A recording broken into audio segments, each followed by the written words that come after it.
This podcast is a member of the Voices of Wrestling Podcasting Network. Visit voicesofwrestling.com to hear the rest of our great podcasts, as well as show reviews, columns, opinions, and updates across the world of wrestling. Ladies and gentlemen, I am HGH, the happiest wrestler on the planet today, and you are listening to Voices of Wrestling, and that, my friend, is motivation.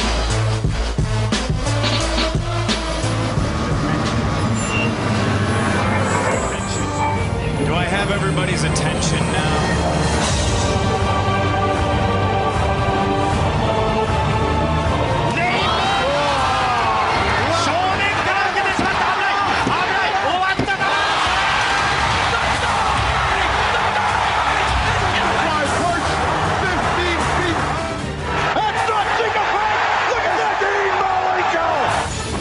I hate everything that you stand for.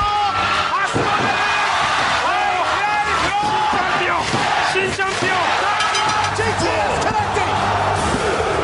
Oh my God! You turned into the Rollers! Wearing diamond ring, wearing kiss stealing, woo, wheeling dealing, limousine right, jet flying, son of a gun! Many, Mickey, fishy!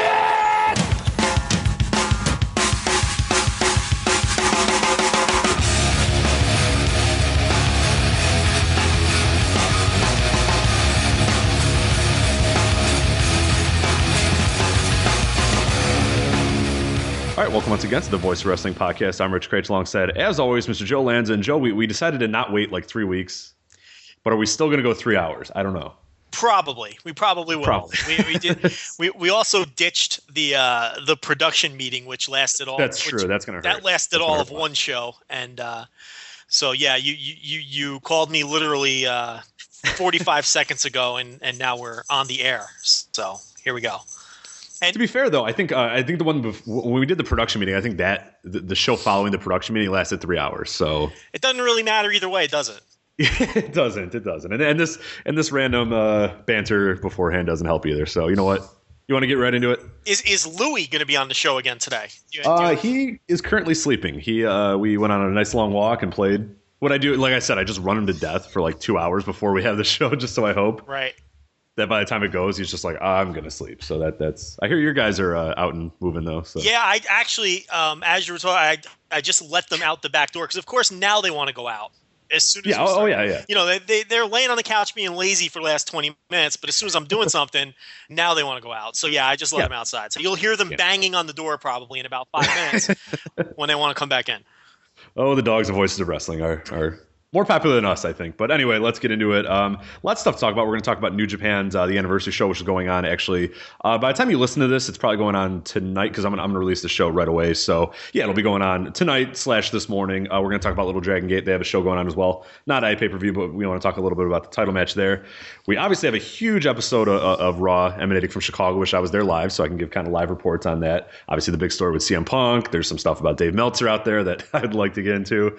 And then just kind of bigger issues about Raw in general and WWE's sort of direction in general. We're now with the network, how Raw changes, how pay-per-views change, all that good stuff. Pretty decent amount of stuff on the website too before we get into that. Not a ton this week, but trying to cover some stuff. We obviously have Brian Rose's Raw report, which came out today. He had a little issues with DVR, so that was a little bit late. I have a new study coming out, probably will be out tomorrow, looking at, I don't know how you describe it. I'm looking at those shows that got the worst buy rates and how they did, or how they were star ratings wise, and the shows that got the best buy rates and how they were star ratings wise, to see if there's any. I don't know. I just have nothing to do, so I get bored and do that sort of crap. And then I had a study last week about Wrestling Observer Hall of Fames, where the guys, like, where they come from, where do Hall of Famers, where are they born or whatever, which is actually pretty funny because I had no idea the Funks were born in Hammond, Indiana. So apparently the epicenter of Wrestling Observer Hall of Famers is Indiana. So the Funks were born in Indiana. I did not know that. Yes, I did not know that either. I was shocked by that. Yeah, I was like, well, Texas is going to win this one in a landslide, and then all the Funks are born in Hammond. So what is apparently when Daddy came home from like the Navy or something like that? I was trying to research because I'm like, all right, what's going on here? And apparently he came home from the Navy or something like this. Something happened with that, and then he went and worked in a steel mill or something in Hammond. He was probably working in Gary or something. I God only knows, but I was just shocked by that. And then, they moved at a pretty early age, but their first, I think it said I think Dory Funk said he lasted maybe 10 years in Indiana, which is just shocking because that's like not that far from Chicago. You know, it's 20 minutes from Chicago is where the Funks are. Interesting. Very, very born interesting. And slightly raised. Yeah, so that was a very odd. So we got that up there and a bunch of other good stuff on Voices of Wrestling. Obviously, if you want to follow us on Twitter at Voices Wrestling, we're also on iTunes as well, Voices of Wrestling, Stitcher, all that good stuff. So, all right, shilling done. Okay, so you want to get right into it? Do you want to talk? We got New Japan, we got Raw, we got WWE stuff, all this stuff. What do you want to start off with? Well, the New Japan, let's just do that quickly because I think by the time most people listen to this, the show will be over. So yes, unless you're a diehard and are waiting patiently on iTunes right now to mean, get the show, you're probably not going to hear this. The show starts in a couple hours from when we're doing this. So, I mean, we won't go too intense. The three matches people need to know about, the main event is Okada against Ibushi, but that's a non-title match. That's just a rematch from the match they had last year in DDT. And then there's another non-title match, Carl Anderson and Doc Gallows against Goto and Shibata, which actually should be one hell of a match. And I mean, I would suspect that Goto – we're going to sound really bad because we're probably going to predict all of these wrong. I would suspect that Goto and Shibata would win that to maybe set up a title match, but – yeah, I mean, if it's a non-title, there'd be a reason they would make it non-title. But at the same time, I mean, I think we both expect Shibata to win New Japan Cup. So, you know, that wouldn't make much sense to set him up for two title matches, but who the hell knows? And then the semifinal is Tanahashi and Naito against Nakamura and Ishii, which obviously has the potential to be it's gonna be pretty awesome. incredible. Yeah. And there's a bunch of undercard matches with a bunch of, you know, the usual New Japan random tag team matches. The only one that really catches my eye is because you know I love my Young Lions. I was going to say, this is the one I start. I said this is going to be Joe's specialty, and especially yeah, man. Tanaka and Komatsu against Minoru Suzuki and Taichi. So I love watching Young Lions and Suzuki will slap the shit out of them for you know they've been putting up more of a fight lately in their matches. You can see the progression with these two guys, and you know Suzuki's going to ultimately murder them. But you know, and the crowd gets behind these two guys more than they have the last couple of sets of Young Lions that have come through. Do you agree with that? Doesn't it seem like the crowd gets behind these two? Absolutely. Yeah. And I think they're it's hard. I don't know if I want to say they're better, but yeah, I guess they are. I mean, they're connecting with the crowd much better. They're connecting with the crowd much better than than at least the last couple sets of Young Lions that have come through. No, I agree with that. Yeah, definitely. Yeah, so I'm looking forward to that. And you know, Super Strong Machine is on the card. So I know, that's awesome. That's those are my guys making his bi-yearly appearance. Super Strong Machine. I had no idea. So I see Makabe and Hanma. Their name is Great Bashed Heel. Yeah, that was actually. Has it always been that? I don't. Well, there used to be. Seen that before. Well, years ago that was one of the main factions in New Japan, and and it no longer is, obviously. But you know, when some of the guys that were part of that team together, they still refer to themselves as GBH. So that's where that came from. Oh, okay. Oh, that's okay. That makes sense. I've seen GBH before. I've never seen Great Bash Heel. So you never made the connection. No. I've seen that before. And those are three words that don't seem like they really like make a word. Yeah. Well, if you go back to like Fire Pro, you know, and you know how it was re-released in the U.S. I guess. Oh yes. Oh yeah. I have that one. Yeah, like Great Bash Heel is one of the main factions during that. Yeah. Okay. No, that's how I know that. Okay. I just never. I never got the Great Bash. Okay. That makes sense. I played much too much of that game. So I went back recently and tried to like rename everybody because initially I was just like, well, I'm not going to rename it at all because I know you had like downloads and all right, you're really revealing me as such a super nerd right now. But look, when it comes to I've done it plenty of times. Look, Fire Pro. I got when Fire Pro Returns came out, I literally in my garage and at least once a week the thought crosses my mind to go dig that stuff out. But I probably have 6 or 7 memory cards full of Fire Pro edits with like various rosters, and it'd be funny to dig them out now because you know I was very meticulous and very anal about keeping all of my rosters up to date to the minute. Like if a guy would jump, I would change him on my. I'd put in the memory card, find the appropriate memory card of the guy of the guy who left Osaka Pro to join the DDT roster, and I would make sure that he was transferred to the appropriate roster. And mind you, I barely ever even played the game. I just liked keeping up with the rosters and seeing what kind of edits these guys would come up with. And yeah, so I've got about 7 or 8 memory cards just full. I've got thousands of Fire Pro. This is just, can we edit this out? This is just no, not at all. No, this is staying. Like 1,000,000% humiliating. I don't want to talk about this, but one day I am going to dig it out And I should come on the air and tell everybody what all the various wrestling rosters across the world look. Yeah, at that point, it's like a time 2007. capsule. Yeah, it's a 2007 time capsule. I played a game recently, and it's kind of funny because some of the guys, when I was renaming them, like they're bigger now. You know, like a guy, not a Tanahashi. I mean, Tanahashi was obviously big at the time. He obviously looks a lot different in that game. But I think, who did I use? And it was just like, he was just awful. And it was just like, but this guy's a main eventer. And it's just like, it's because, who the hell did I use? I just got destroyed by D'Lo Brown. I forgot who it was. By D'Lo Brown, of all people. I did also play, because I don't know how to play it. And I was like, I'll be Kenta Kobashi because I just want to win. And I was against D'Lo Brown. And unfortunately, Kenta Kobashi took a fall to D'Lo Brown. So. Fire Pro is the hardest shit steep game. Learning curve. You can't just throw that in after playing, SmackDown versus Raw, and it's a completely different button mechanism, and it's all about timing and finesse as opposed to just if you try to mash buttons in that game. Oh, you die, yeah, and it punishes you. It knows you're mashing, and it just exactly. And the thing about that game is there's actually, it's built into the engine where you can actually work matches because there's like a button where you can remain on the ground and sell. Mm-hmm. And it's so amazingly complex in a million different ways. I mean, the extent of which you can program the wrestlers. I mean, you can program them to chain certain moves together at certain times. And for people who don't know anything about Fire Pro, it's not a world that you can just. It's pretty deep. It's an incredibly deep game. It's pretty crazy. But how the hell we end up talking about Fire Pro? I don't know. I have no idea. What did we talk about? What even got us there? Oh, the GBH, Great Bash Heel. That's there you go. Yeah. For not knowing what Great Bash Heel was. So right. I apologize. So yeah, decent looking card out there. You're gonna have your review, right? Well, I don't know. Everyone's gonna already know by now. Yeah. I mean, I'm going to watch it tonight and have the review as usual. But who knows when people are going to listen to this? So, any kind of surprises that you're going to see out of there? I mean, obviously we mentioned it's non-title for the Bullet Club versus Goto and Shibata, or Gallows and Anderson versus Goto and Shibata. Obviously, just want to specify Bullet Club there. But and then the Okada Ibushi, those are both non-title. Any sort of surprise? I mean, is there anything that we're going to be shocked about? I don't know. I'm just expecting the last 3 matches to be really good, and the first 5 matches to just be filler, and we'll see what happens. I mean, New Japan always, whenever I set the bar low, they tend to surprise me and have a really good show. I mean, I think if those 3 matches deliver, we could be looking at a really good show. But Okada Ibushi last year in Sumo Hall for DDT was a really good match. So it was great. Yeah. So I mean, the second time around, I expect it to be even better. So I guess we'll see. Now this is the beginning of the tour.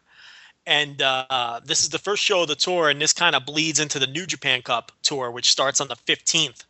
And, that opening round, that's going to be on Ustream, and then the semifinals and the finals on the 22nd and 23rd will be on Ustream as well. So New Japan, it seems like they've been gone forever. I mean, it's been so long. I actually was gonna text you yesterday. I was just like, when the hell is another New Japan show? And then I got home and I looked at my phone and I went, oh, it's tomorrow. And it's like, because it seemed like it was so long. I mean, the last show was. It wasn't that long. Maybe we were just so used to the rapid pace that they were going for a while. New Beginning. The 2 New Beginnings. Yeah, and that was, what day was that? The February 12th? I can't remember. 12th or 14th. It was something like that, right? Month, yeah, and then they've got 4 this month, starting with tonight. And then right after that is Invasion Attack, the morning of WrestleMania. So like a week later after New Japan Cup ends. So there you go. I mean, there's really no point, really previewing this hard since it's going to be over. But right. So that's what's going on. Oh, and I guess we should mention, New Japan, they got a lot going on with Noah now. The Noah show coming up on I think it's the 8th. I want to say it's the 8th. So that would be Friday going into Saturday. There's a bunch of New Japan talent on that show. I mean, Yuji Nagata obviously is the champion now. And, he beat Kenta to retain the title. And he defends the title against Takashi Sugiura on that show. And then Marufuji and Naito are teaming up against Kenta and Masato Tanaka on that Noah show on the 8th. Wow. And that could be pretty damn good. Yeah, and I think there's a bunch of other New Japan talent, like, spread across the undercard. I think Liger's on the show, Yoshihashi, guys like that. So that's something to watch for, too, because there's a lot of rumors that the Invasion Attack show is going to be centered around Noah versus New Japan or Noah invading New Japan or something like that. And if you remember, Kenta hinted at that a couple months ago, and everybody misinterpreted that as Kenta jumping to New Japan. Right. But in reality, he was probably just foreshadowing, stuff that was going on behind the scenes where, it's clear that they're working together more than ever. So. Yeah, and that's cool. That's beneficial for. Yeah, I mean, it's especially good for Noah. I mean, to help them out a little bit and beef up their shows because, these Noah shows pop up and I just look at them and the undercards are just so dire. It's like, and they're like 4 or 5 matches deep. It's hard to even want to watch. Some of the matches are just, I mean, it's just so bad. I mean, there's still some things to like about Noah.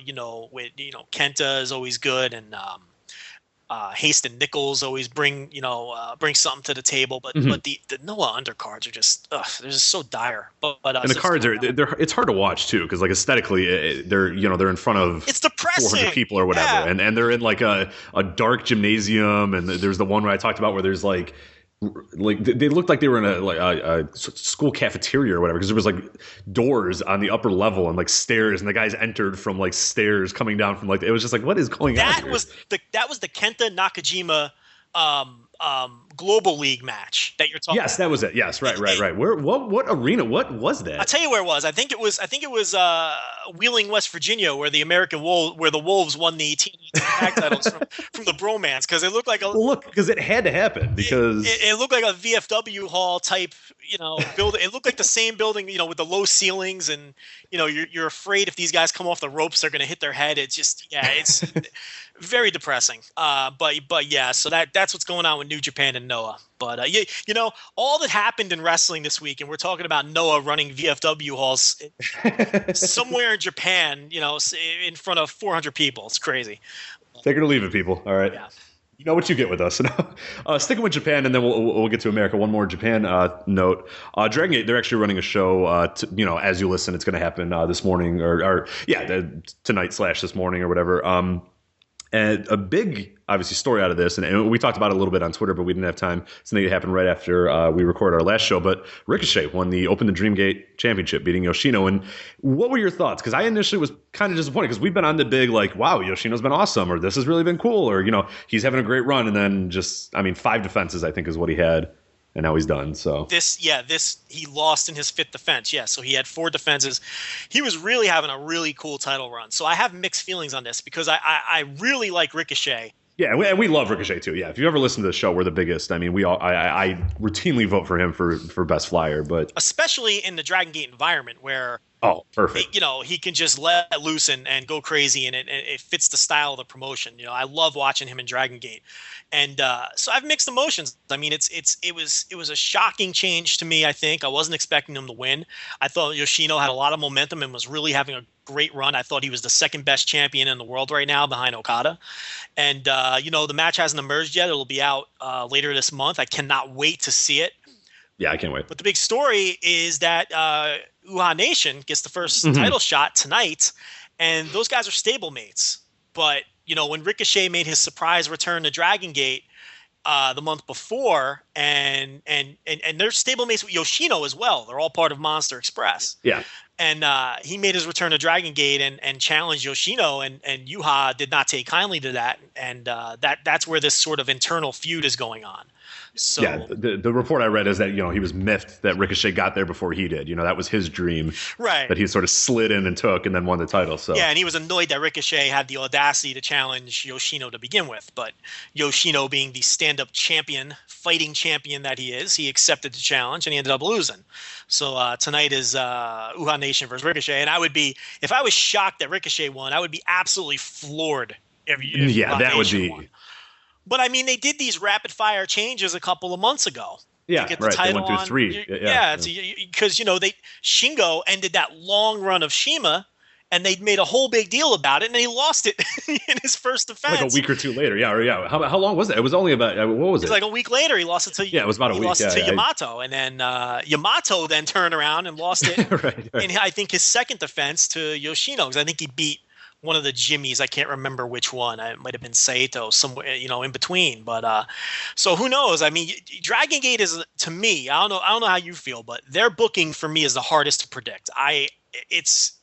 You kind of get a sense of where they're going sometimes, but they fool me more than any other promotion when it comes they don't have a very clear, or with most cards, upper card, main eventers, the upper mid carders, mid carders, Dragon Gate is very blurred.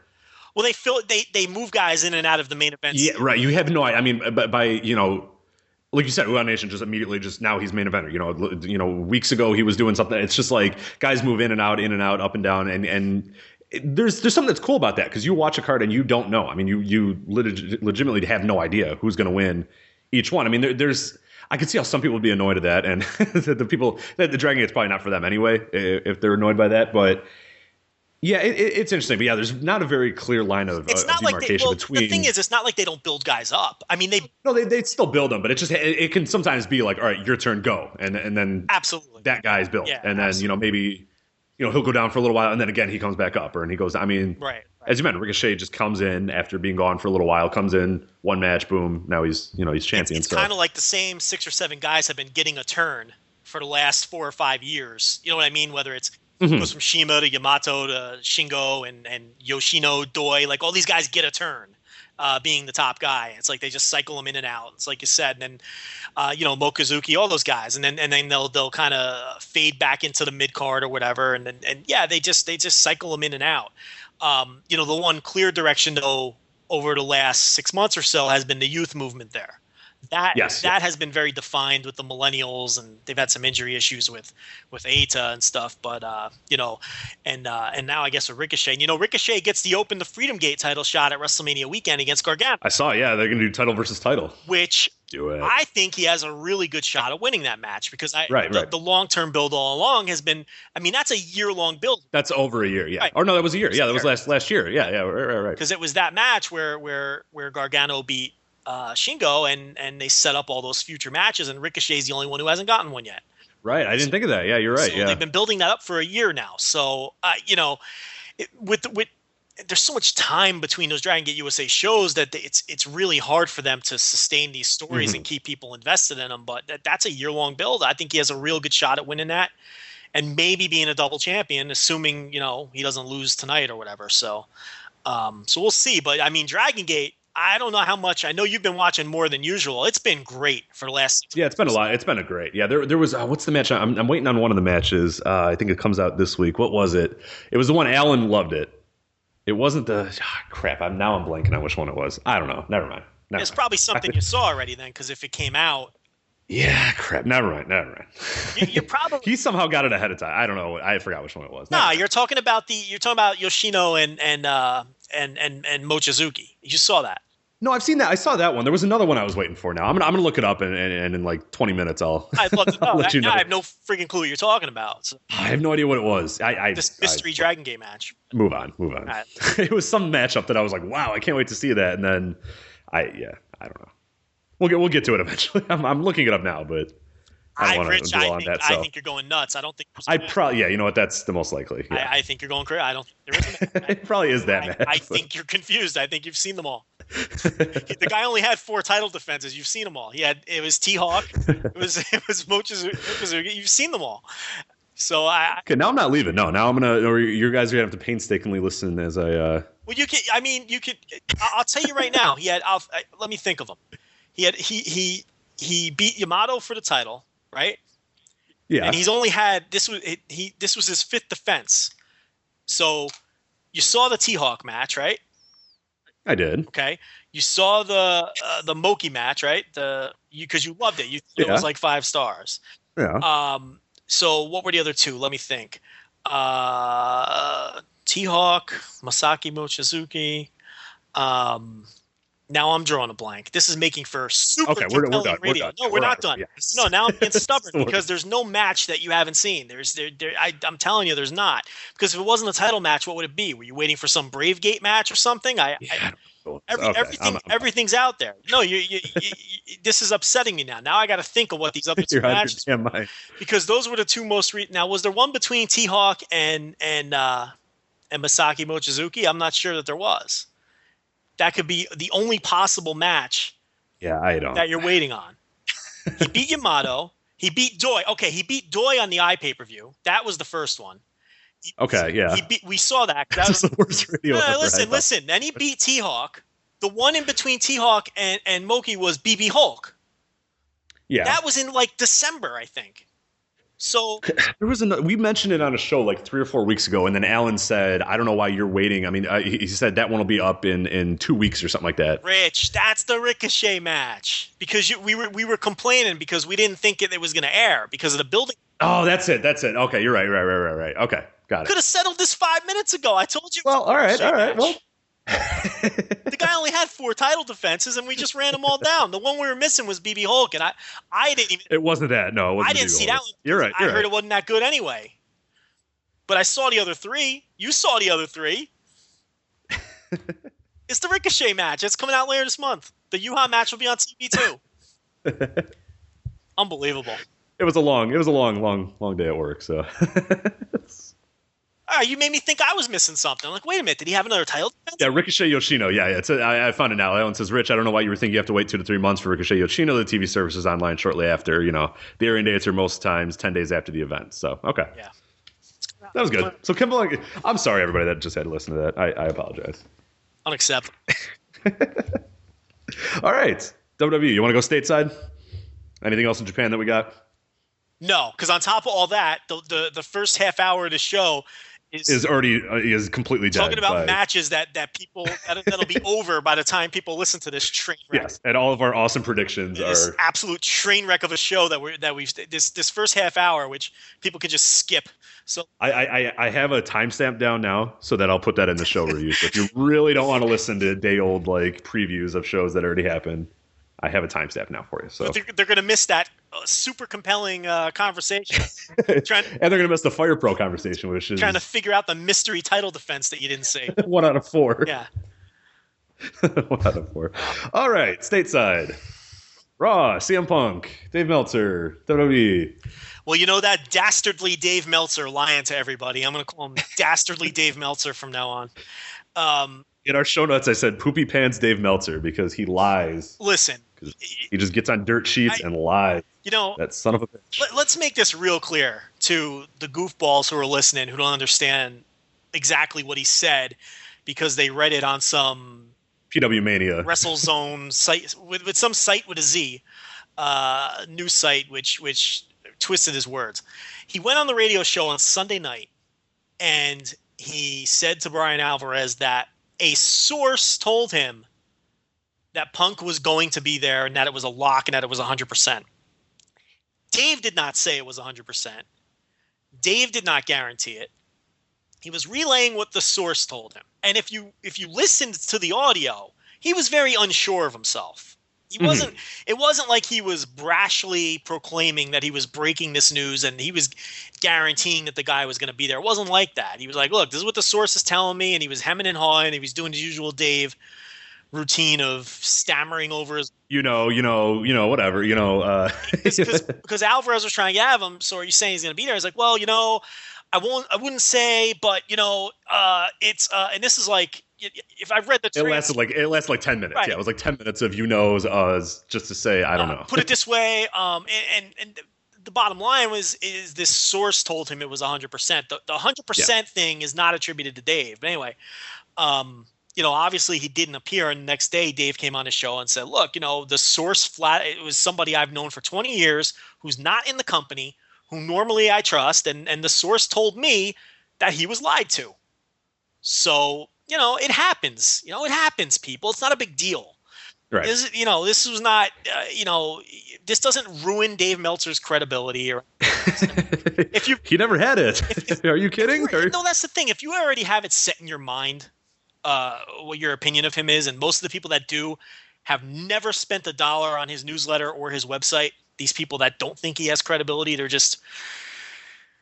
We know the types. I don't know what they are. And we know the types, and they're just going to use that as ammunition, but that's fine because here's the thing. Those are the kind of people who are never going to buy. He shouldn't be concerned with these people because they're never going to buy his newsletter or subscribe to his website anyway. And he hasn't been, which is good. He went on the radio and was just like, yeah, sorry, the source got wrong. And everybody that that knows said, okay, that's perfectly, especially if you're in journalism. That happens sometimes. Of course. That's a part of journalism. And another thing that I thought was interesting as well is that even if he went out there and said beyond the source that, okay, I think that he's going to be there, 100% he's going to be there, whatever. Who cares? I mean, it's like he's built up enough cachet in my mind that if he gets something wrong, I mean, that people are just chastising him and throwing over the coals for getting something wrong. I mean, yeah, it was through a source or whatever. I totally, this is a different situation. But even then, if he said, yeah, I think he's going to be back, or yeah, he'll be back or whatever, and he didn't, okay. I mean, it's like, but here's the thing: he's built that. Even then, there's a big difference between I think he'll be back and he will be back. And Dave is always careful when he's making a prediction to preface it with "I think" or "This is what I feel." Right. He separates that from when he's reporting hard news. And again, I mean, we're probably just preaching to the choir with this stuff because most of our listeners hopefully are smart enough to. Well, here's the thing: the listeners that subscribe completely understand what we're saying, and they're sitting there nodding. And the ones that don't subscribe, who are these anti-Dave people, they don't care what we're saying right now anyway. They're going to continue on with their thoughts and feelings about him, and we're not going to change their mind. What these people don't realize is all of the quote unquote news that they're getting from all these other bootleg bullshit websites, it's all coming from Dave anyway. So, you put the guy down, you claim he is incredible, but the fact of the matter is you're getting all of his news, you're just getting it secondhand. And you're getting it, verbiage changed, which yeah, it's a game of telephone at the point of whenever it gets to WrestleNews.net or whatever, is that it's been telephoned because they stole it from PW Mania, who stole it from, you know what I mean? It's just like it and then it rolls down this hill of. And at that point, it's no longer pure, and it's no longer what he typed in the newsletter or what he reported on the radio show. At that point, you're getting secondhand garbage. So I mean, it's you might as well just pay the $9.99 a month or whatever and get it straight from the source. I mean, rather than rip the guy, because you're getting his news anyway. Right. If he decided he didn't want to do this anymore tomorrow, everything would dry up. I mean, Wade Keller hasn't been a guy who's broken news in many years. Yeah, and I think he said. I mean, he's been vocal about that, of saying, "Hey, all my sources are gone. I have no more." He doesn't really break that much news. Everyone's he's an analyst now at this point. Absolutely, and here's the thing, and I don't have anything against Wade Keller. I used to subscribe to the Torch. I haven't in many years, but the fact of the matter is, he'll break a story very. He'll occasionally break something. It's not like he never breaks news. Pro Wrestling Insider breaks more news than Wade Keller does, but he's wrong way more than Meltzer is. PWI is wrong fairly often. So if Dave went away, your news would dry up pretty significantly because these guys just aren't on his level when it comes to breaking news. So, or at least, PWI probably, here's the thing with Dave too. He saves a lot of stuff for the newsletter. If Dave wanted to, he can break a ton of news.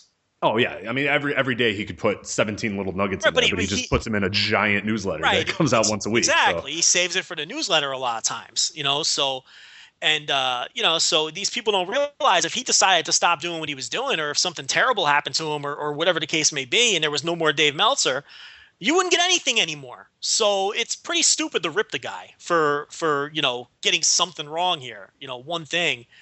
Because his source happened to be wrong this time, and let's be clear, it was the source. I mean, you go back and listen to that Sunday audio, he says the source says he's going to. It's one person told me he's back. It's one of the biggest names in the business, and he evidently knows. Is the exact quote. And that's fine. And he apologized the next day. I don't see what the big deal is. I mean, like you said, it happens in journalism. That's going to happen. Your source is going to be wrong sometime, and it very rarely happens to Dave. That's the thing. It's like no. Twitter said it happens all the time though. Are you saying Twitter's lying? It's a gigantic story when he does happen to get something wrong, and it's probably because of the significance of people badly wanted Punk to be there. Mm-hmm. So it's anger. They're projecting it. It's disappointment and anger, and it's going to him because they got their hopes up because of something that he reported, and that it's completely agree. And it's madness. And yeah, as you said, we're not going to change anybody's mind there, but it's just, to me, it's hilarious to see those people that are just saying, oh, all he does is guess, or he has no idea. He's just trying to. It's just like, okay, you know what?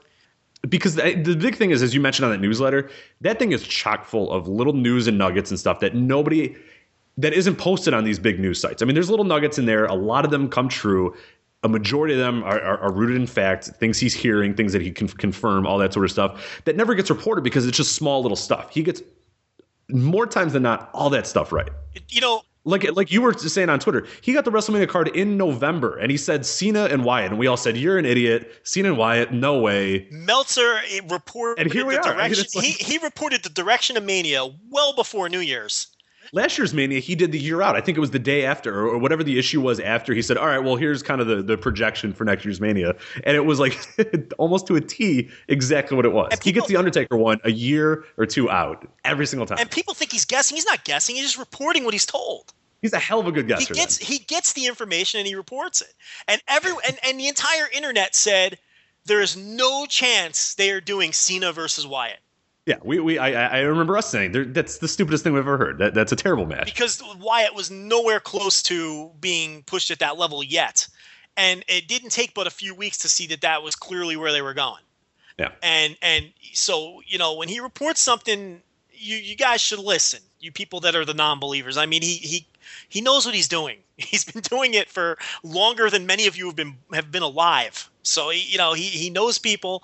He's got great sources, and he knows what he's doing. He knows what to report and what not to report. The guy knows what he's doing.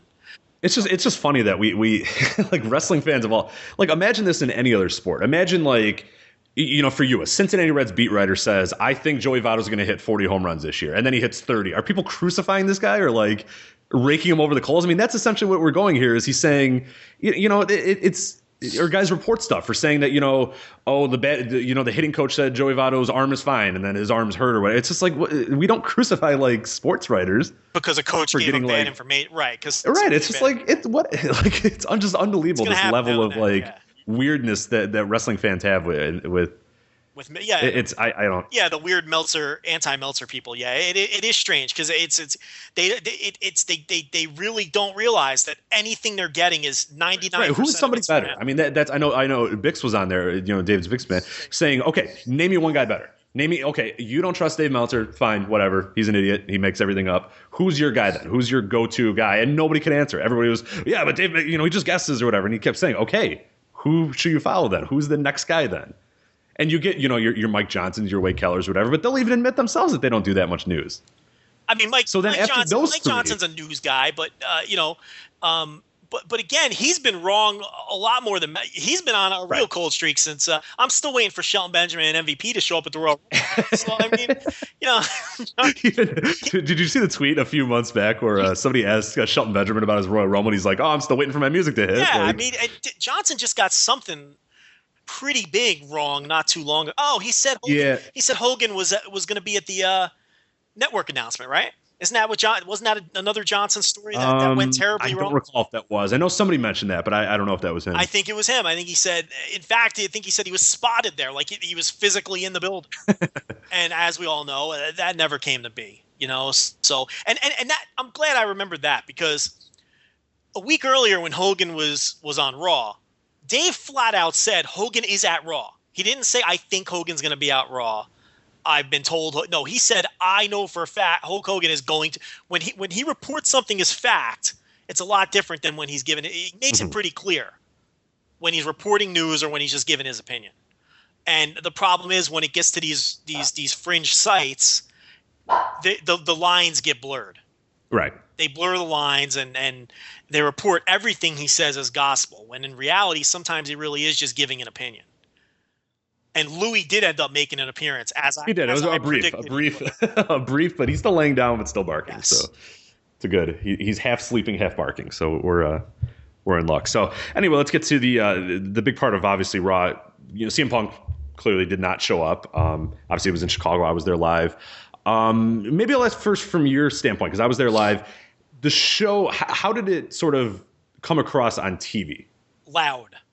Because I watched a little bit of the YouTube videos, just like a very little bit. But I mean, that initial Punk, when the music hits, obviously we're not spoiling anything. You've seen it. I'm not going to go over it. But when his music hit, I mean, that pop was loud. The whole show. I mean, the whole show, the crowd was loud. The Stephanie and Hunter stuff. I was very proud of what we did during the Stephanie Triple H thing, because we hijacked Raw, Joe.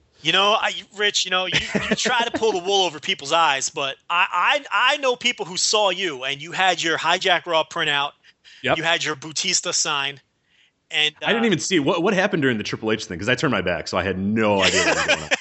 during any of that. That's right. So, and unfortunately, Batista Daniel Bryan, I don't know if it was a good match, bad match, because I was looking at the guy behind me. You also had your CM Punk IWA Mid-South T-shirt. Yeah, oh yeah, of course. Just to prove, to prove that you were a fan first. You had that. Oh yeah. And so I know people that saw you, so don't even try to play it off after the fact.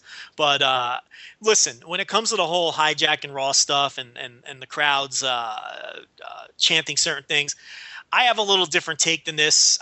I've always been consistent with this. My take is always a little different. People get annoyed with the crowds chanting Randy Savage or chanting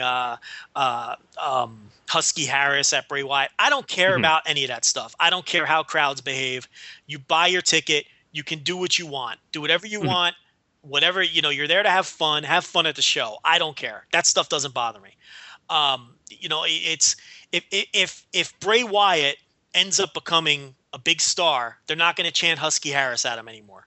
But, you're going to have to put up with that for 8 seconds and, during certain portions of his match, right? And it's not a big deal. Who cares? Why does that bother people? It bothers a lot of people more than it ever should. I don't understand why that bothers. So they chant Husky Harris for 15. Who cares? What's the difference? Enjoy the match. Why would that bother you that there's a couple fans in the crowd, getting themselves over by chanting? Who cares? Let them chant Husky Harris. Do they chant? Let me ask you this. Once he becomes do they ever chant Deacon Batista at Batista? No. Do they ever chant Maya Vea at The Rock? Do they ever chant Flex Cavana at The Rock? Do they ever chant? Do they ever chant the Prototype at John Cena? I mean, no, they don't care. Once you're a star. If he becomes a big star, no one's going to chant Husky Harris anymore. It's not a big deal. If they don't want people chanting Husky Harris, then don't give people stupid. And that gimmicks. really, I mean, a lot of those only happen like a few. The Goldberg thing for Ryback, that's already done. I mean, I saw him in a dark match where people couldn't bother to say 2 words while he was in the ring. So. If people want to chant, Randy Savage or JBL during a Christian Sheamus match that you think is really good, let them. Why is that stopping you from enjoying the Christian Sheamus match? It doesn't stop me from enjoying the Christian Sheamus match because the fans are having a good time. I don't know. That stuff, I know most people disagree with me, but that stuff never bothers me. I don't care. Honestly, No, I'm with you on that. I've always been of the mindset, and I think we prove it. I mean, you see it all the time, is that if you give fans an opportunity to chant random stuff, they will do it, because you look at that. I mean, a perfect example is the Sheamus Chris match. I came home and read reviews and everything and saying, oh my God, this crowd ruined it. Oh, the reason the fans, stopped doing that one is there was just so much going on during that card, and that match, it was a good match from a pure wrestling standpoint, but it was long. It was very long. It was hot in the building. People were bored. I mean, the show had to that point had just been rapid or whatever, and people were still uneasy. When CM Punk coming out? Is he coming out? What's going on or whatever? And at the end of that match, you'll notice there wasn't anybody chanting boring or boo or doing anything like that. The finishing sequence everybody was into. It was the let's go outside of the ring and let's do headlocks and stuff. If you give people an opportunity to do that stuff, they will, and that's. I'm not saying that these guys have to go out there and just go balls to the wall every second because the crowd's going to die on them, but there's things that you can do to not let that happen. I mean, play to the crowd a little bit. That helps out almost every time. If you do something to the crowd, if you pump your chest or you yell or you do a heel, it's when the guys do chin locks and they just sit in those chin locks for 10 minutes. Or a lot of the boring stuff that was there when they were in commercial breaks because they were clearly stalling, and then out of the commercial break, they were still sort of stalling, and it's like it's going to happen. It's whatever. I think we're in an age, and we're seeing the patterns now. I think that ever since that post WrestleMania Raw crowd, and especially now over the last probably since the Royal Rumble, we're in an age where the crowds want to be part of the show. It's not going away. I think that it'll cycle itself out eventually, but right now this is how it is. And if you ask me, it makes these shows more entertaining. Oh, absolutely. And I'll say this exactly, because this is one of my biggest gripes. But there was an era of maybe 2007 to like 2010 where every Raw, every pay-per-view, the crowds were just dead. I mean, they would go cheer for some stuff, cheer for entrances or whatever, but while the matches were going on, silent, dead, no signs, none of that. Now you're coming to shows, tons more signs and stuff. The signs are annoying, but at least they show that people are excited and interested, and people are just aren't going there to sit on their hands and watch the show. They're going there to participate and do all that, and that's awesome. I mean, to me, and I think the performers, overall, if you ask these guys, I bet they're perfectly okay with it. Maybe Batista's not good with it, but just about everybody else is okay with it. Because I think imagine being a performer. Wouldn't that just be way more fun? The company is playing into it as well. I think that's exactly too. Watch that Raw was booked. This Raw was booked to counter. Right. These are making awesome. For much more entertaining shows. We talked about it after the Royal Rumble. I thought the crowd at the Royal Rumble made the Royal Rumble. That Royal Rumble match, if the crowd didn't shit on it and they just sat there on their hands, it would have been a terrible it wasn't a good viewing Rumble. experience. It was a boring Rumble. But because of the whole Daniel Bryan stuff and the crowd progressively getting more antsy and then turning it into a train wreck with the booing of the faces and everything, that made it more entertaining to me. I have no problem with it. I have no problem with crowds that are hot, no matter what. I'd rather have a crowd full of smarks putting themselves over than a crowd sitting on their hands doing nothing. Right. It doesn't really bother me. I think it makes the shows more entertaining. I really do. Now, the Milwaukee crowd, they were doing, goofy chants and stuff, but then in between they were sitting on their hands. The difference between them and Chicago is, all right, Chicago may have been doing some stuff that people didn't like, but they were hot for the entire 3 hours. Right. So I don't have a problem with that at all. And now you see the promotion, they have to pay attention to it, and they're playing off of it now. Yeah, absolutely. So, and the Stephanie, I thought the Stephanie Triple H thing was all right. And I give Triple H a lot of crap, but I think segment. Those were hot segments. That was awesome. I mean, it was. Unfortunately, I didn't hear a word Stephanie said the entire time because I couldn't hear it. I watched the YouTube video of it, and they bumped her mic up a lot because in the arena you couldn't hear a word she was saying whatsoever. But here's the thing, though, and I mentioned this on Twitter as well. They're heels. And everybody's booing the heels. Right. And there's vitriol for the heels, and everybody's cheering for the faces. Oh my, what a horrible thing that's going on. That when Stephanie McMahon goes out there, everybody boos the hell out of her. Oh no, what a terrible thing to happen. Like I don't know. What's the problem in that? I mean, that's and to the company's credit, they're getting it now. They're slowly getting that. You know what? You can play this crowd like a fiddle. They're going to do whatever you want. They're going to cheer their guys. They're going to cheer. They're going to boo the guys. They're going to boo. But you can work that in a story. I mean, Batista was more important in that main event where everybody was booing him than he's been in weeks. That's the big key, man. They're staying one step ahead of these crowds, and it's making for much better television than before. I mean, it's because they're staying one step ahead, and they're playing right into it. I mean, Daniel Bryan came out and said, "Let's hijack Raw." That takes all the power away from these goofball fans who thought they were going to ruin the show.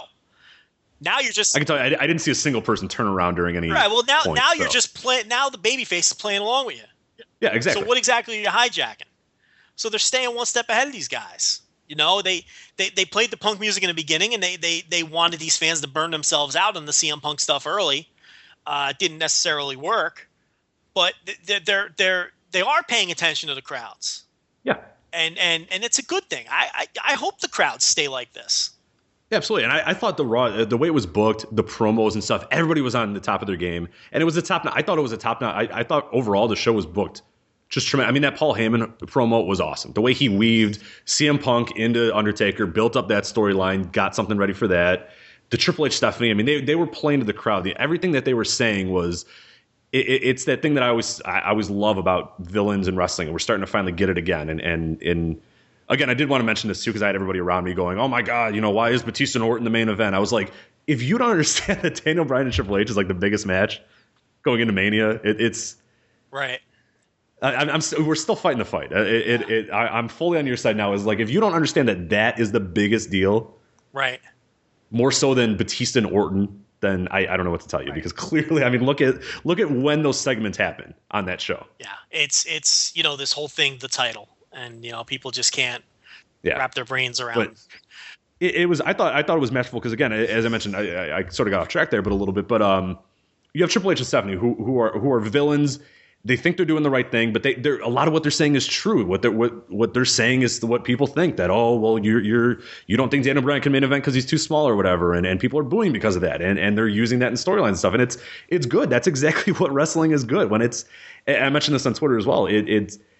During the last boom period, I mean, Jim Cornette always says it perfectly with The Rock and Stone Cold and all those guys. They were themselves with the volume turned up. We're getting there again, and I don't know what the complaint is then. That's what Triple H's character is. It's Triple H, the COO with the volume all the way turned up.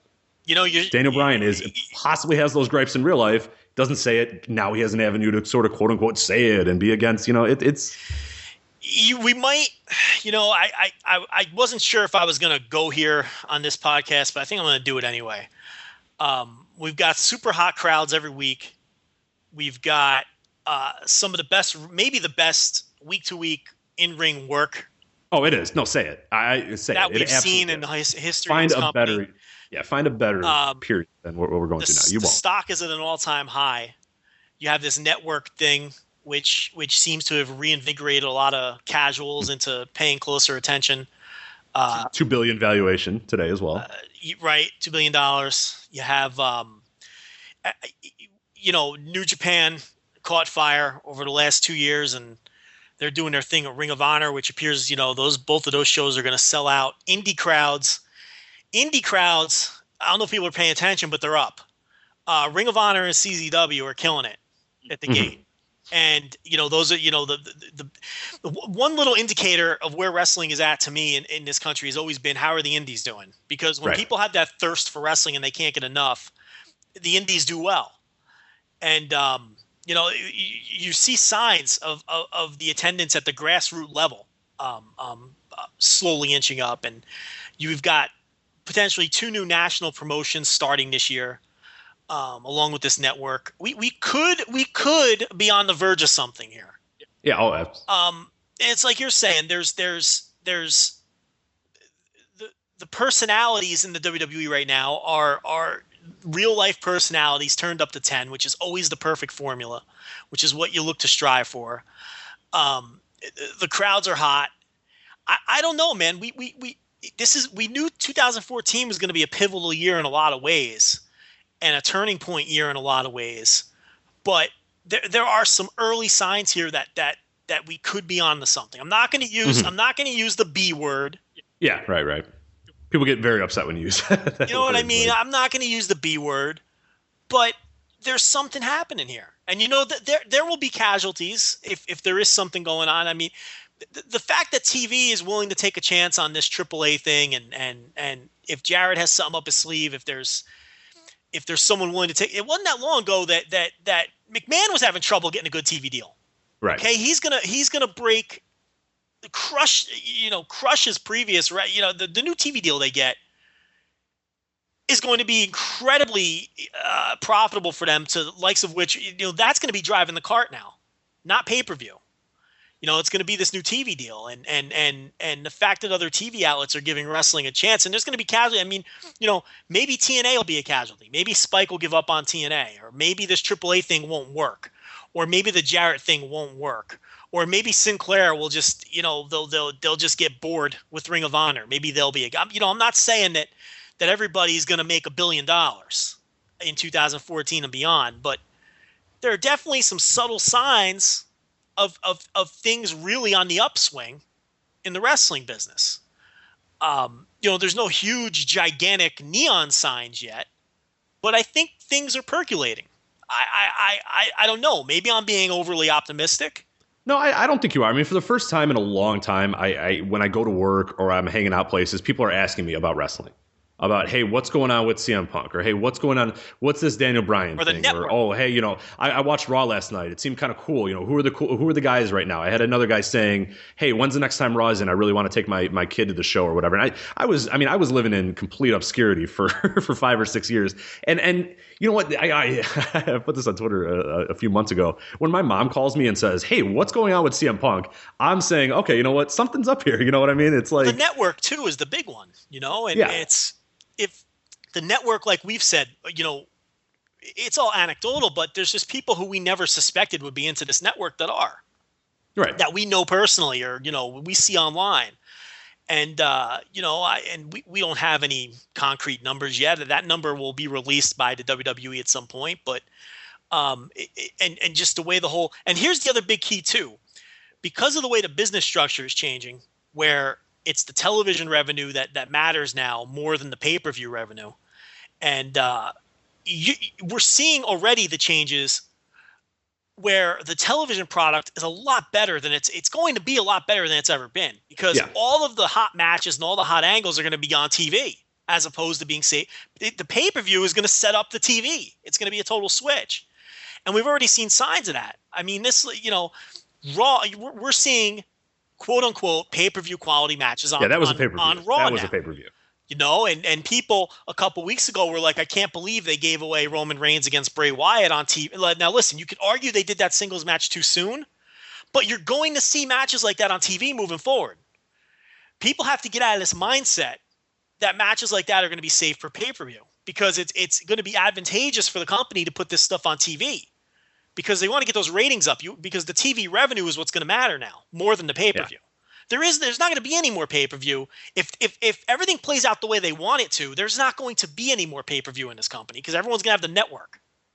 And people are going to be paying $10 for these pay-per-views as opposed to $60. It's the television that's pulling the cart now, not the pay-per-view. So the television product as a consequence is going to get better. Now the question I have is if they keep having – okay, so you go back to Nitro. Nitro killed the enhancement match, right? For all intents and purposes. Oh, absolutely, yeah. Okay? And you can't put that genie back in the bottle. And by the same token, if WWE goes in this direction and they give you hot TV every week, especially on Raw, will that burn people out after a year, after 6 months, after 2 years, after whatever length of time? Will people get burnt out? Can they handle a gigantic show once a week, or even more than once a week if they do the same thing with Smack? Look at main event. Now listen, the main event thing yesterday was a little different because they're testing the live feed, and I don't expect main event to be loaded with important storyline matches like that forever. But I mean, even look at main event yesterday. It had an important Daniel Bryan Kane match and had a tag team title match. So if the TV goes in this direction to where it's hot TV every week, will that burn people out? Now, historically, you would say no, because there were territories that ran weekly big shows for many years, right? Right. But that was a completely different era, a completely different time. How do you feel about that? I think this is kind of uncharted territory for WWE. I mean, they're going to load up. Are they really going to load up these Raws every week? And if they do, is there a point where people may burn out on it? Yeah, I mean, my thought is yes. It will come to a point where people are just going to burn out because you're going to. I mean, we see it a lot on the mid card now, where it's just this constant flow of even Steven, let's watch Dolph Ziggler and Kofi Kingston face each other 4,000 times or whatever on Raw and SmackDown and Main Event and all these sort of shows. And yeah, you're gonna. I feel like you're gonna, because it's, and that happened with Nitro. I'm glad you mentioned that, because I thought that was exactly what it was. Is it got to a point where their big matches were like, okay, cool, we've seen Savage versus Sting on every, on 7 Nitros already. It's not a big deal that Spring Stampede is main evented by these guys or whatever. I mean, the only one that they could ever build up to that was worth anything was a Hogan Goldberg one. And then they did that one week and it was gone and never. I mean, that was it. That was like, okay, well, that was the last matchup we've been dying to see, and now it's gone. I mean, it's going to be interesting because, yeah, you're going to. I mean, how often can you really do it? I mean, who's going to be protected and who's not going to face who or whatever? Because, I mean, we've heard. I mean, Daniel Bryan and Batista. That's a big. I mean, that's something that you would assume that they would wait for at some point, and now we just got it. I mean, it just happened on Raw, and it just sort of. Yeah, I don't know. I mean, I feel like it is going to have a burnout effect. I don't know how it couldn't. You know what I mean? It's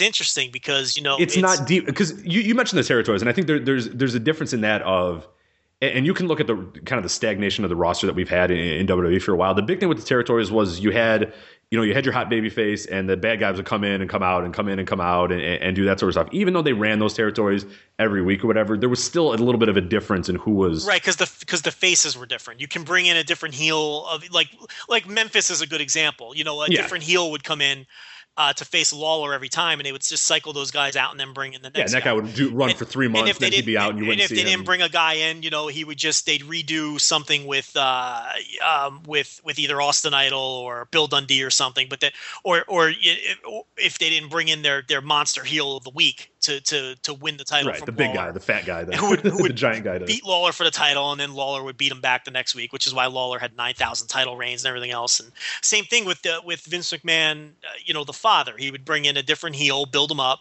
for Bruno. Yeah. Bruno would beat him, and then the guy would work his way down the card and go away. Same thing there. So yeah, you're right. With this, it's going to be all the same faces every week.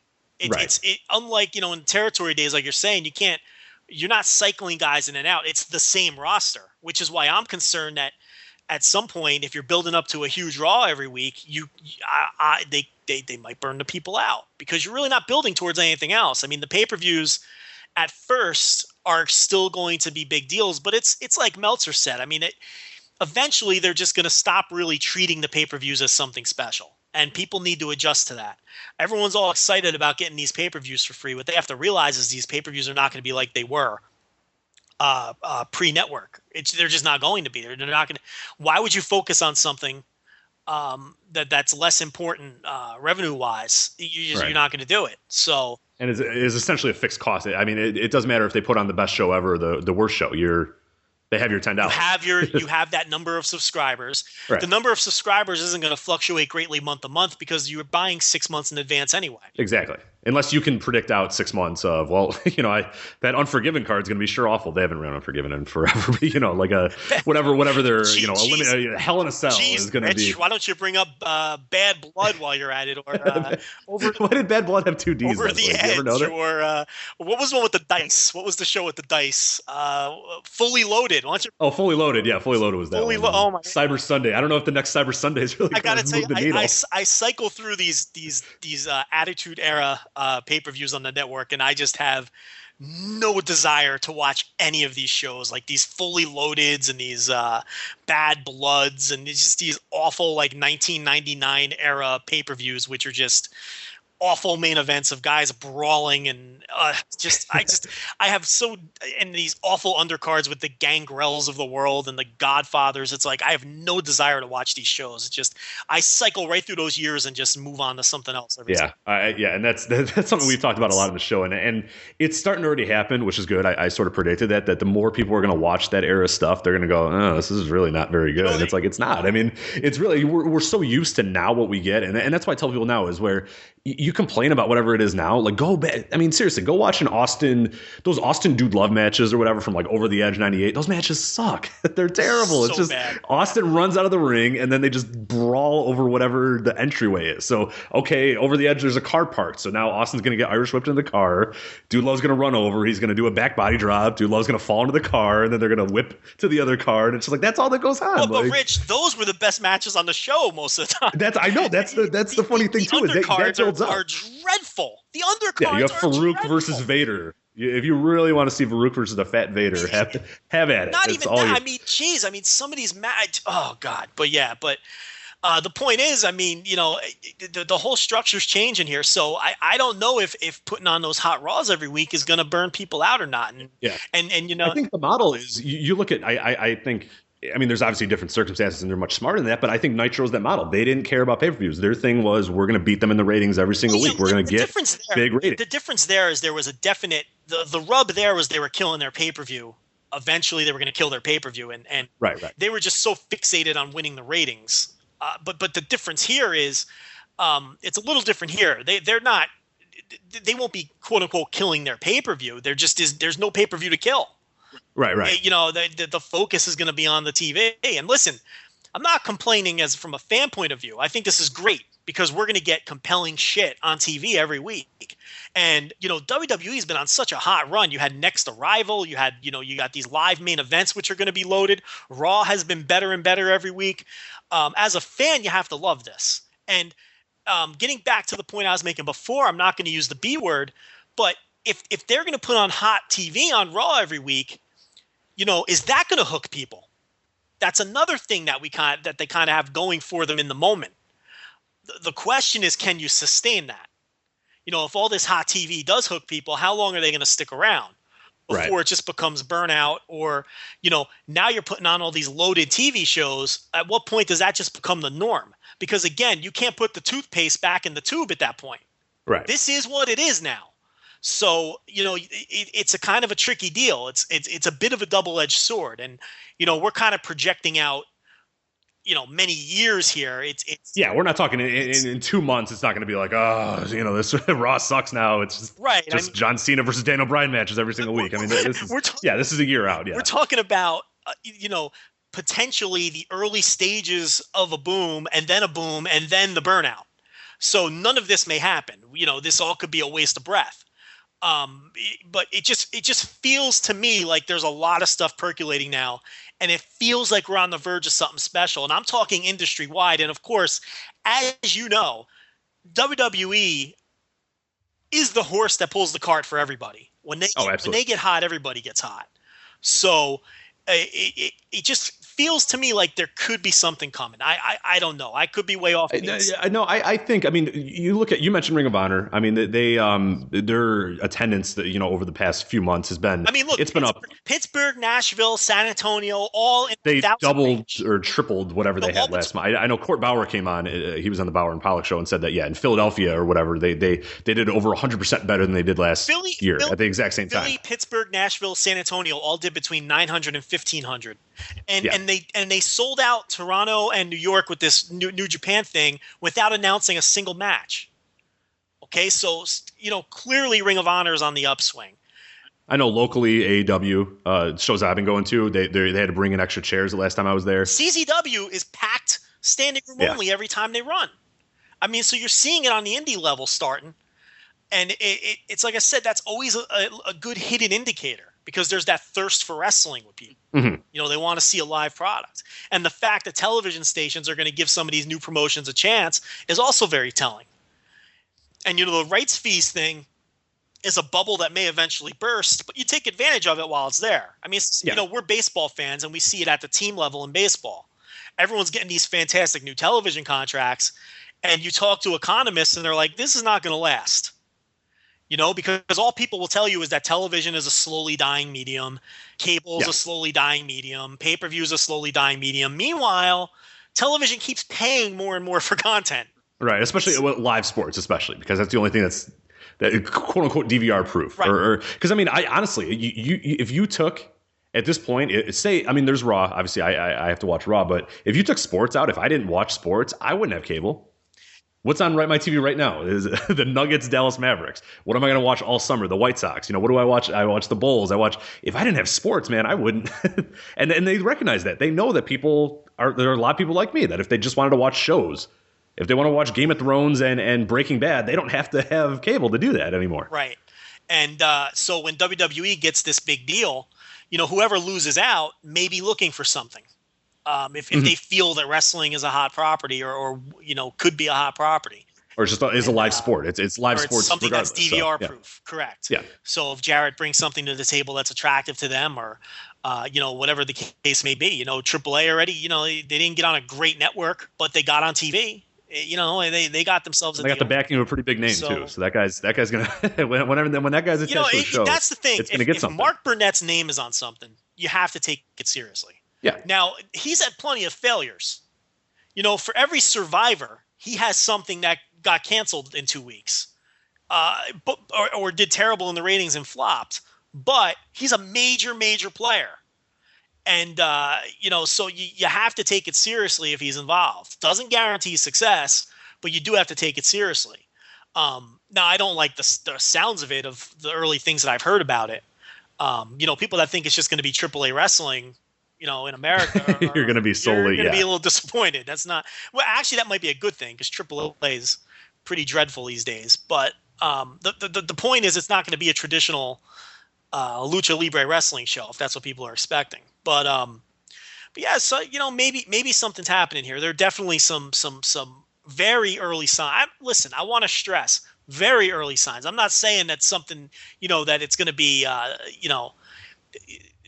it's going to be like the Hogan era or the Attitude Era, 3 months from now, or even reach those sort of heights.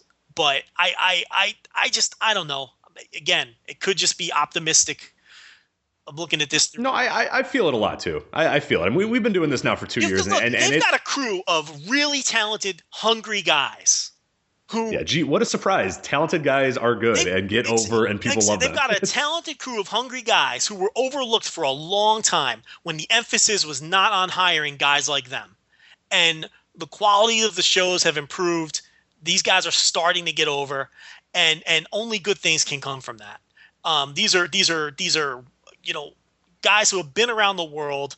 They're experienced, they're battle tested, they know how to get over, and they're starting to get over. You can't deny guys like Daniel Bryan or Cesaro or Sami Zayn. These guys are going to be stars if they aren't already. In the case of Bryan, he already is. But these other guys, they're going to be stars because they know how to get over. And they've gotten over everywhere they've been. And they have a whole crew of guys like that who are just hungry, who've been waiting for their chance, while the WWE was busy signing all the wrong kind of people. Yeah, when Boogeyman was was main eventing SmackDown. And when, they waited way too long to change their outlook and sign these sorts of people. And now they do have them, and now these guys have adjusted well to the WWE style. And there's just something special happening, with the Shield and the Wyatts and Daniel Bryan and all these guys. And Zayn is going to be something special. I have no doubt in my mind that Zayn is going to be something special. You see it happening with Cesaro now. They're going to turn him and they're going to give him a push. I don't know. I just feel like something special is going to happen. I feel like there's a bit of a changing of the guard on the roster coming. Mm-hmm, absolutely. And I just feel like something is brewing here. I don't know. No, I'm right with you. I mean, as I was saying before, we've been doing this site now for about 2 years, and it from what it was before to what what it is when we first started to what it is now. I mean, it's obvious. There's something more there. There's more buzz. There's more people are talking about it. More people are consuming it and watching it, and it's yeah, as you mentioned, live events. I've been going to live events now for over 10, 12 years or whatever, and the crowds are bigger than they've been for a long time. I mean, Ring of Honor, I haven't been to a show in a while, but I was, I used to go during the quote unquote glory period of Ring of Honor. And then I went during the not so good period. And just seeing those shows is completely different. And I'm right with you. I don't even know if we can quantify the house show business. I don't even know if the house show business is up or not yet. Cause that's usually that used to be a big qualifier. Yeah. That used to be another big indicator. I don't even know, honestly. I don't really, that'd be a question for Mookie if there's something happening on that front. But I mean, I just feel a vibe of, and Wall Street believes in their business plan, obviously, because the stock doesn't stop going up. Right. So from the strength of their business, Wall Street believes in them. They believe that they're going to get an enormous television deal, and Wall Street believes in this network. Listen, they're completely changed their business model. They've dumped the idea of pay-per-view, and those stock has never been higher. Could you? Right. I mean, that's unfathomable a year ago to think about that. A year or two ago. This is a drastic change in business plan, very risky, but Wall Street believes in it. So, maybe Vince is ahead of everybody else on this. So, I mean, we'll see. Meltzer always says, UFC and boxing are watching Vince to see how this all plays out. Right. He's the guinea pig, and he's the guy. One thing, he's always had big balls. So he'll stick his neck out. He'll do it. He's not afraid to try it. So who knows? But yeah, so we were talking about Raw, and then we got into. That's fine though. We wanted to talk about that anyway, so it worked out perfectly. But yeah, as mentioned, yeah, Raw. There's not much more to talk about there. NXT ArRival. I know we had a question about that. Did you want to get into that real quick, and maybe we can parlay that into a little bit of some guys that are getting tryouts pretty soon. I mean, I loved it, and I thought it was great, and good, awesome show. And another thing that I've done is I've had buddies that now there's a lot of guys, as you mentioned, people that I didn't think were big wrestling fans that I've said, hey, buy that, or they've mentioned to me, hey, should I buy this network? And I was like, yeah, why not? It's $10. You can watch whatever you want or whatever. But I had a few. And then this past week, I said, hey, go watch that show and tell me what you think. I didn't say anything about it. I didn't tell you to watch whoever, what match. I just said, hey, go watch that show and let me know what you think. And the big thing that everybody said at the end was that Sami Zayn guy is going to be really something special, isn't he? He's got that. Oh, he is. And he's got that special quality where he doesn't even have to win. No. You don't have to protect him necessarily in the booking. And he's still going to get over anyway. And that's that. He never did in Ring of Honor. He never did. That's that Daniel Bryan thing where he can lose and still get over. And I think he's going to have that same Teflon kind of quality to him because he's very likable. And that's an important trait. And he's very likable and he's very good. And when you combine those two things, it's to me, it's impossible that he's not going to get over at a high level. I think people are undershooting. There was a thread on the Observer board where people were comparing to Kofi Kingston, and it's like I find that completely laughable. I mean, Kofi Kingston doesn't have a fraction of that man's talent. Kofi Kingston is Exhibit A of a guy who came through the WWE system and is a WWE creator wrestler, and Kofi Kingston is no better now than when he debuted on ECW. He's the same guy. He's the guy that's going to go out there and give you a 7-minute TV match and never get any better at anything. And, that's not Sami Zayn. It's Kingston. Sure, maybe Kingston peaked at a fairly high position on the card, but to me, he was never a main eventer. And, I think Zayn's floor is a part-time main event guy, a Sheamus. You know how Sheamus filters in and out from the main event. Right. Then he'll be an upper mid-carder, but he's always somewhat protected. I think that's Zayn's floor, honestly. I think his ceiling is unlimited. I'm that high on him. Because I think that the culture is changing a little bit. And I think Bryan and Punk obviously were the ones that changed it. And also, as Vince keeps getting older, he will have less influence, and eventually he will have no influence, and eventually he'll be gone. The man's not going to live forever. And the other thing that Zayn has going for him is clearly Triple H is in his corner. Yeah. And that's has said him by name, has when prompted without any reason to stick, to say his name, has said his name. People saying, who's the guy that you like there? He goes out of his way to say Sami Zayn, and he doesn't have to. He could say there's a lot of good guys in there. I can't pick one, but no, he says Sami Zayn. I mean, what does listen? And I don't even have anything against Kofi Kingston. What does he do? What does he bring to the table that's even in the same stratosphere? Yeah, as Sami Zayn. No, I'm serious. It's a serious. He had one segment that people thought was really cool, and that was it. He trashed a car. He trashed a car in the backstage, and then no. But I mean, and his Royal Rumble things. He jumps on floors. Not even from that aspect. Let me ask you this: is he in the ring? Is he anywhere close to Sami Zayn? Oh no, not the same universe. Does he connect with the crowd on a level even close to Sami Zayn? When his pyro's when the pyro's going off, yes. When it's not, no. No, but here's the thing: I think he connects with the crowd, okay, but not on the level.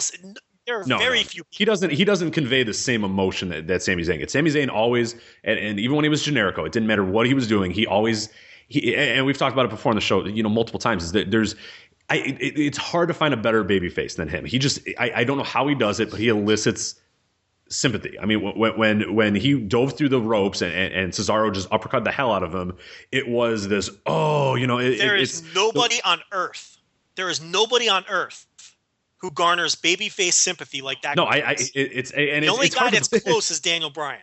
Right. And Daniel Bryan actually, I would say Zayn is better at garnering babyface. Daniel Bryan's big thing is his comebacks, or his fiery comebacks. Yeah, Zayn's really good at getting his ass kicked and making it, Right. Bryan's big thing are the comebacks. Zayn's big thing is selling and conveying emotion to the crowd and conveying sympathy. And getting sympathy from the crowd and conveying emotion. That's his big thing. And he did that with the mask. So if he did it all those years with the mask, of course he was going to be able to do it without the mask. When you can see his face.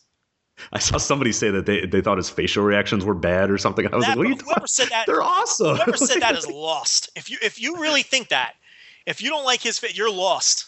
You're lost. I don't know what to tell you. You're lost. You don't have a clue if you really think that. This guy, when it comes to his work, the man has. Listen, we said it before he was signed. We thought he was one of the top 5 wrestlers in the world. Yeah. Okay. Doing it in every country. I hear a lot of people saying, "Oh, well, promotion. He's getting a lot of comparisons to Daniel Bryan," and people are saying, well, because they're very similar. They both have that underdog thing going for him. But the thing is, and a lot of people are saying, "Well, he's no Dan." Listen, he was every bit to the indie scene when he got signed that Daniel Bryan was when he got signed. Don't think for 1 second he wasn't. He had gotten that. He had advanced that far. He was every bit of what Daniel Bryan was. Honestly, you put a gun to my head right now, I don't know which guy is better. It's that close. People who haven't seen a lot of Sami Zayn or a lot of El Generico may not believe that, but they will. They will when they see a lot, because a lot of these people haven't seen.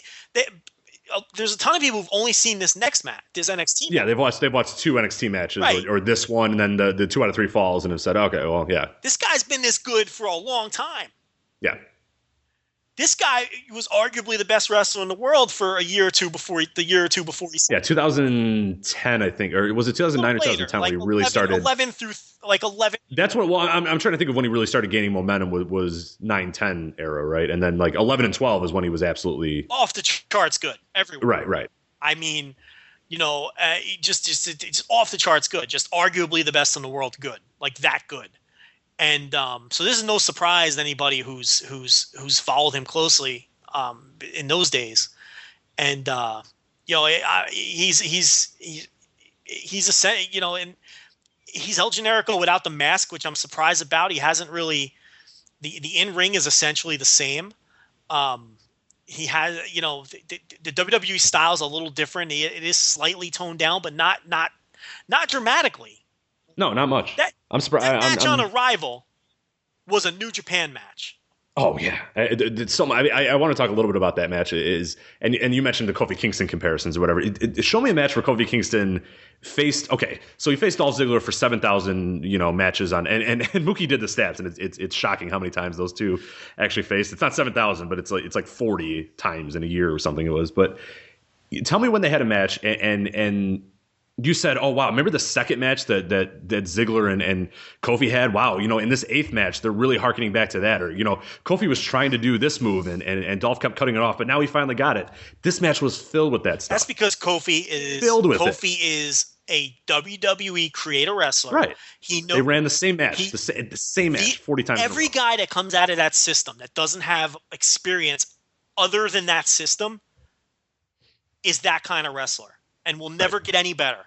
There is a definite ceiling to guys that just come out of that system. That's why I'm not as high on Roman Reigns as a lot of people are in the ring, because he only knows that system.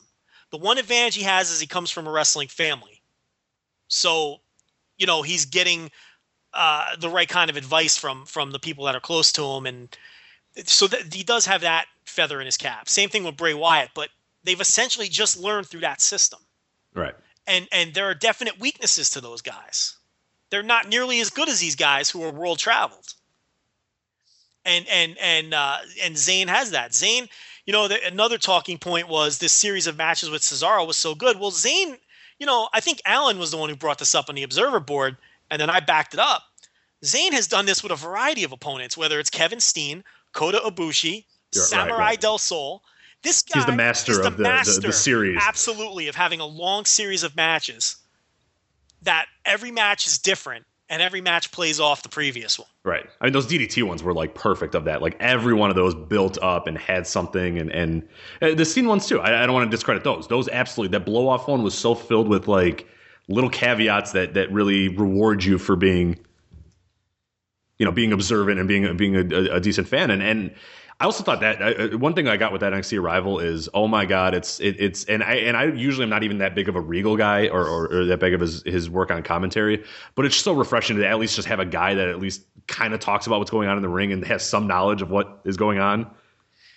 Like, Jesus, it's not that hard to like, and I don't even want to overrate it because there's some people that are like, oh my God, Regal's the best. I don't even want to say it. It wasn't even that hard what he did. He just had to not scream and laugh the whole time. I got to tell you, people were putting over Regal. I didn't even hear Regal in that match. I was just fixing. I just love the match, and there's a lot of people saying, well, this is what happens when you get guys like Cesaro and Zayn into the WWE system where they could rein these guys in.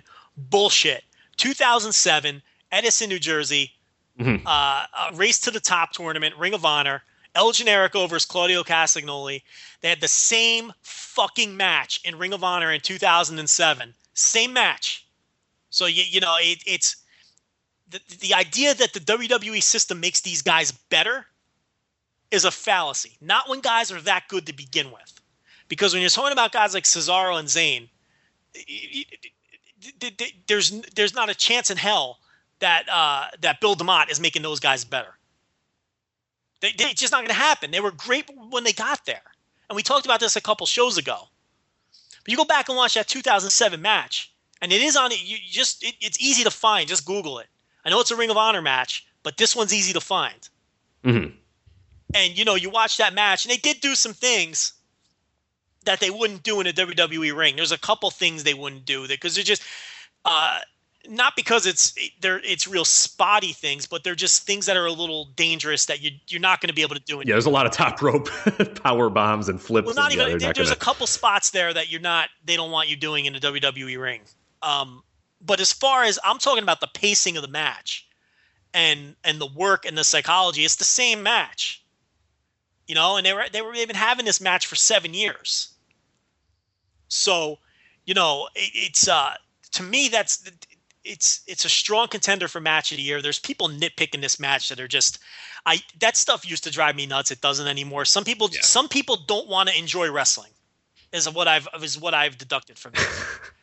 Well, you know, they did 1 or 2 extra high spots that really. Oh, will you shut up? I mean, stick it up your ass, all right? The kick out at 1. The kick out at 1. The kick out at 1 is a philosophy. We need to talk about that. All right, well, we did about 3 hours of arguments on Twitter about it, but we need to do it now. That's not even what I'm talking about. The kick out at 1 is like a philosophy. But I want to talk. We're going to talk about it. That's a philosophical thing. But. Yeah. These people who are like, well, you know, I would have preferred it if they did 1 or 2 less big spots. Why? Don't you want to enjoy yourself when you watch a wrestling match? Why do you want them? They didn't do too much in that match. They didn't come close to doing too much in that match. That match was perfectly laid. The pacing and the layout of that match was perfect. There wasn't a single thing I'd remove from that match. This wasn't 2 indie guys in front of 50 people getting their shit in. That's not what this shooting was. Shooting star presses off the ladder every 2 times. Yeah, that's not what this was. This was a perfectly paced match between 2 of the 5 best wrestlers on the planet. They didn't do too much. Telling a great story in ring and out. Telling a great story, a multi-layered match-to-match story. They didn't do too much. Get lost with that. I can't listen to that anymore. I used to argue with these. I don't anymore. Some people don't want to. It's not worth it. Some people, listen. This is why I always say it comes down to style preference. You either want to watch that and be excited and watch an exciting match, or you want to watch arm drags and arm bars. And if you want to watch arm drags and arm bars at flea markets in front of 50 people between 2 fat guys in their mid-40s, that's fine. Rich, I'm not even trying to be condescending. Yeah, no, I know. If that's the match you. style you like, that's fine. But don't tell me that Zayn and Cesaro did too much. Right, just say you don't. You'd prefer not to. I mean, they did. They didn't do too much. You just don't like that. There's a huge difference in. Yeah, that's not really my style. Right, but yeah, it was good. Versus their punches, I didn't like. You know, they did two. You know, they did 3 punches that I didn't like, and then they did a spot that was way too much. Oh, I didn't like the strike exchange towards the end of it. I mean, come on, are you being serious right now? I mean, come on. I mean, what more do you want from a wrestling match? It was exciting. It was perfectly executed. It was well-paced, and it told a great story, not even within the context of the match, but match-to-match it told a great story. Yeah, and 2 clearly defined roles. If you think they did too much, if you honestly believe they did too much in that match, you just don't like that style of match. And I just said that was a New Japan style of match. It was. They had a New Japan match. Absolutely. That's what that was. Complete with the fighting spirit and everything else. They went in that ring, and they said, fuck it, we're having our style. We're going to have our style of match here. That was a high level indie match. I'm not going to say it was people have this negative connotation if you say something's an indie match. There's a difference between an indie match and a high level indie match. I'd like a good high level indie match. That's what that was. That was a New Japan style match. It wouldn't have been out of place as the semifinal on a New Japan show. It's a great match. You don't like the style, it's one thing, but they did not do too much. I can show you matches where people do too much. I see them live all the time. Between kids who don't get it yet. Those are not kids who don't get it yet. Those are refined professional wrestlers at the top of their game. Believe me, they're not doing too much. They know what they're doing. They know what they're doing. They don't need Bill DeMott to tell them how much to do. Believe me. What great match did Bill DeMott ever have? I'll have to look at my best of Hugh Morris DVD to decide which one I like the best. That's bullshit. Probably the general huge erection versus Lance Storm. And I promised that Canadian rules match. I promised myself I wasn't going to get worked up over this, but some of the comments just drive me nuts. It's complaining about the blocked Hurricane Rana off the top. What's wrong with that? It's exciting. You're arguing with the wrong person. I've never. You don't want. It's the same. We've had this argument multiple times about the Ring of Honor thing of back in the day when people they burnt out the crowd. They did too. Okay, I'm sorry. I really enjoyed being there. Like I really enjoyed 3 hours of really awesome wrestling. I never went to a Ring of Honor show during that era and was like, oh man, I'm really burnt out. I'm going to leave early. No. Yeah, I think I was pretty happy. Rich, I want action. Rich, I want action. I agree. I want action. Burn me. I want you to burn me out. I want to get in the car after the show and say, wow, I don't need to see another wrestling show for another month. That was fantastic. I want action. That match was action on ArRival. It was great. It was two of the best in the world doing what the best in the world do. Now, people aren't ripping the match. No one's saying it was a bad match. But these minor complaints, it's just they're just going out of their way to make these little stupid complaints. It's just a style thing then at that point, because you can't have a better in that style of match. It doesn't get any better than that, man. It doesn't. It could have went a little bit longer. If anything. But geez, even I wouldn't even say that's true. It was the opener. Even though realistically, that's the match people. Oh, it was the main event. There was a reason it went on first, and it was the first live match on the WWE Network. And it's because the Kofi Kingston's a limit for Sami Zayn. That's why. That's the thing. That's why WWE put him on as the featured guy. There's two separate arguments here. The one thing is, like Alan is saying, that peak Kofi Kingston spot on the card is where Zayn can be. Other people are they think he's like Kofi Kingston, which is just absurd. That's just ridiculous.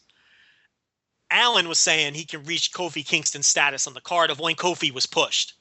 I think he can go beyond that. I think if Kofi Kingston got to a semi-main event position at his peak, that tells me that Zayn can definitely get further because he's better than Kingston in every single way. And if you want to talk about a match, then the ladder match on the same show to me was disappointing because they didn't do enough. Right, that's right there. Yeah, exactly. That match was a total letdown. That may have been the worst ladder match I've ever seen. Yeah, I'd have to. There's big time ladder. I'm not talking about. Yeah, not like the little dumb. Yeah, in terms of a major kind of title ladder match. Yeah, that important pushed title. A big time ladder match. I'm trying to think of another one that I. Come on, there was nothing. Yeah, there was the Red Arrow was it. That was the only. Adrian Neville in a ladder match. And what did he? I think he did he come off the top twice? Yeah, he did the Red Arrow, and then he did another. I forgot what the other one was. This was a big opportunity for both of those guys with all these new eyes on them to really stand out. They didn't need to hold back in that match. There's a time to hold back, and there's a time to go all out. And to me, that match should have been a stunt show because, Adrian Neville needed to get himself over in that match, and Bo Dallas needed to show a lot of people that he's not just the guy. Yeah, he coming out of that, I think that's what I really looked at is that Bo Dallas, man, like that's a guy that there's just something missing. There's just something's not quite there. Bo Dallas has never shown me a thing, and that match did not change my mind. Right. And Adrian Neville continues this disappointing run that he's on. I don't know if people are in his head. I don't know if he don't have confidence. I don't know. Yeah, I haven't liked a lot of it stuff. But he's regressed. He's regressed in my mind. He is definitely, and this was a chance to really break out. It's a ladder match, man. And again, we don't know what they were told. I'm sure they don't have the same leeway that Cesaro has to go out there. You know what I mean? But it's very disappointing match. Very disappointing ladder match. Why even have a ladder match if you're not going to have a? Listen, I'm not a big ladder match guy. I'm completely content never seeing another ladder match in my life. I don't really pop for the ladder match gimmick. But if you're going to have a ladder match, have a fucking ladder match. Right. Why even have the ladder if you're going to hold back? Just have a match. That to me, that's a letdown. That match wasn't very good. The women's match blew it away.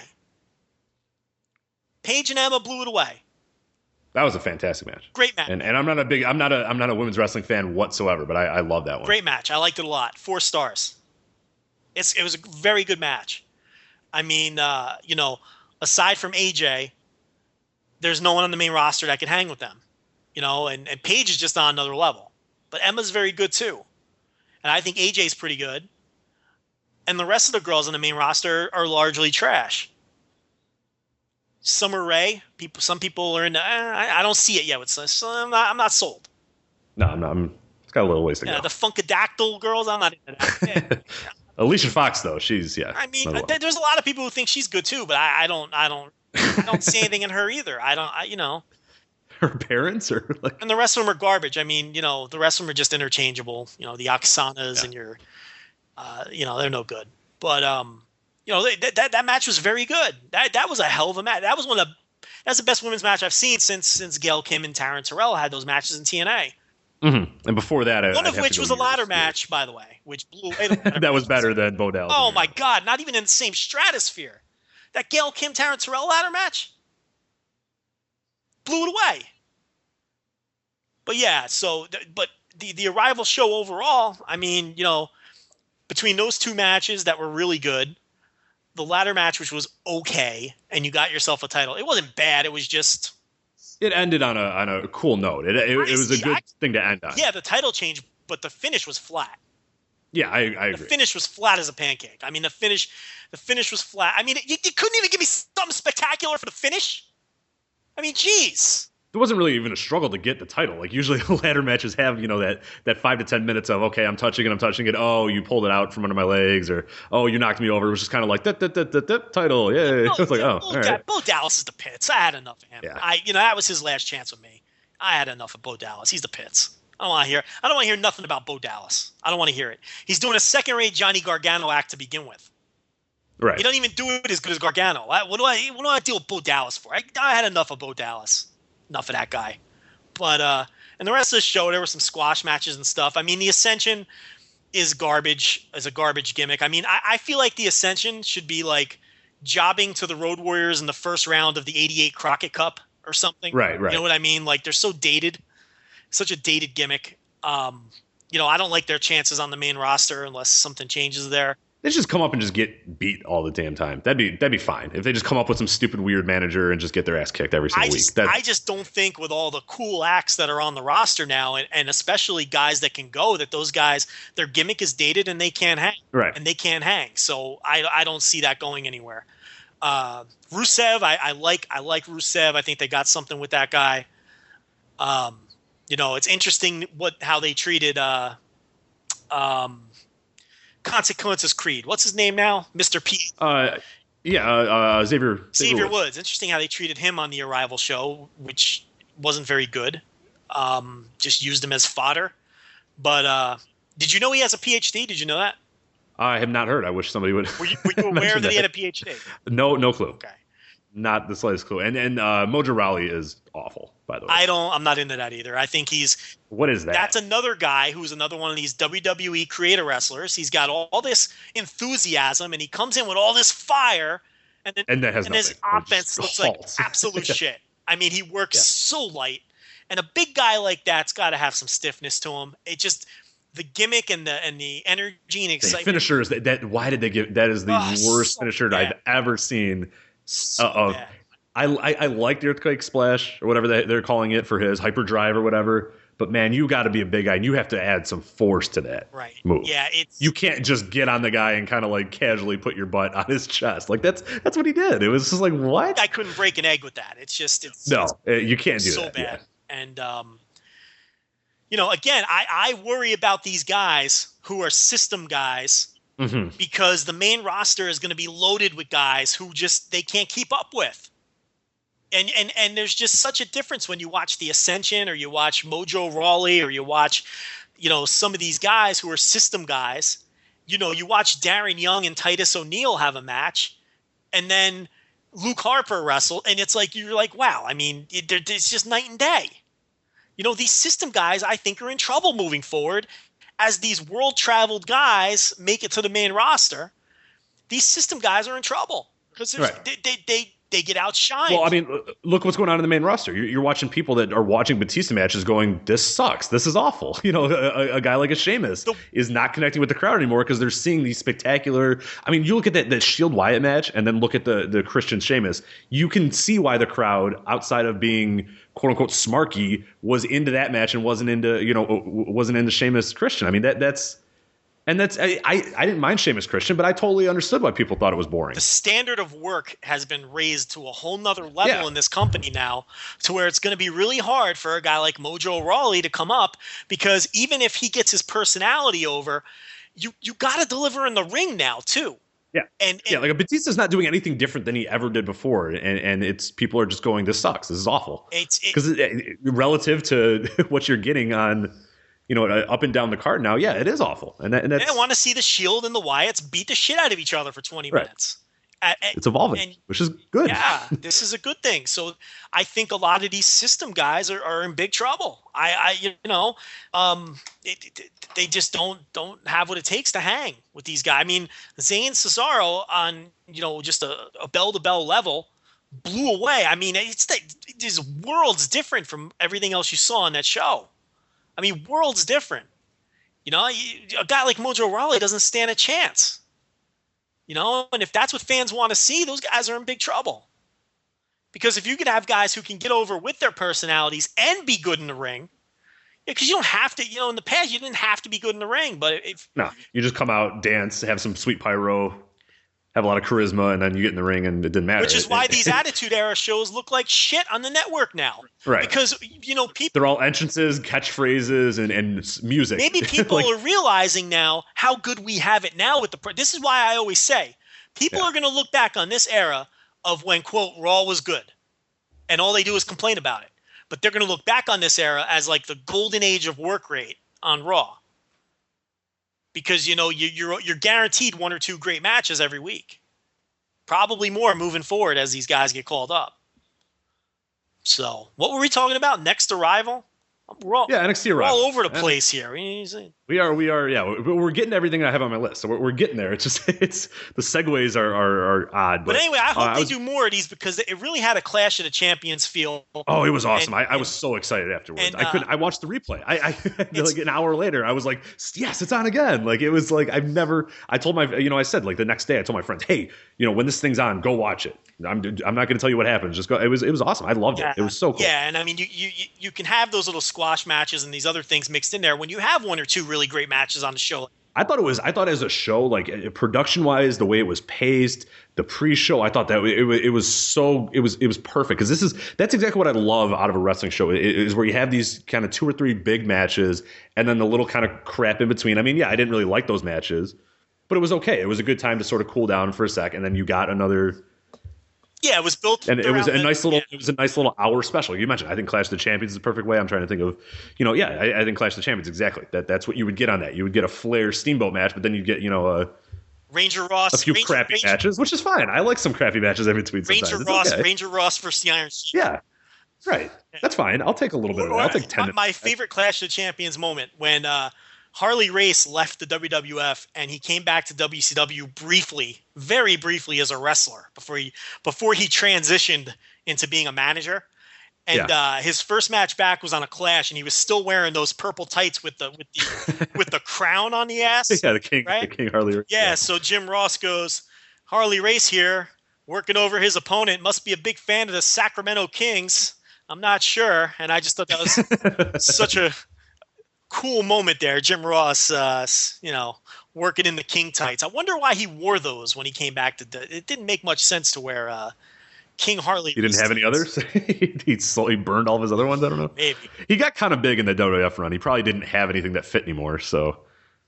Possibly. Who knows? But, it had a Clash of Champions feel to it. I hope they do more of those. I mean, there's some chatter that it could be like a quarterly kind of deal. It is a really cool show. And you almost see, no, you're not getting off the hook here either. I know what you tried to do here. You didn't want me to bring up Too Cool, but I'm not going to listen. I'm going to bring it up because Too Cool sucks. Too Cool sucked in 1999 and Too Cool sucks now. And I don't. You just don't want to have fun in wrestling, Joe. Maybe I'm going to play back the quote of you saying, if you don't want, listen, if you want to call me a curmudgeon, that's fine. Yeah, I am. I didn't want to see Too Cool then. I don't want to see Too Cool now. There is nothing redeeming about Too Cool. Nothing. Even if he didn't do that stupid worm, there's still nothing redeeming about Too Cool.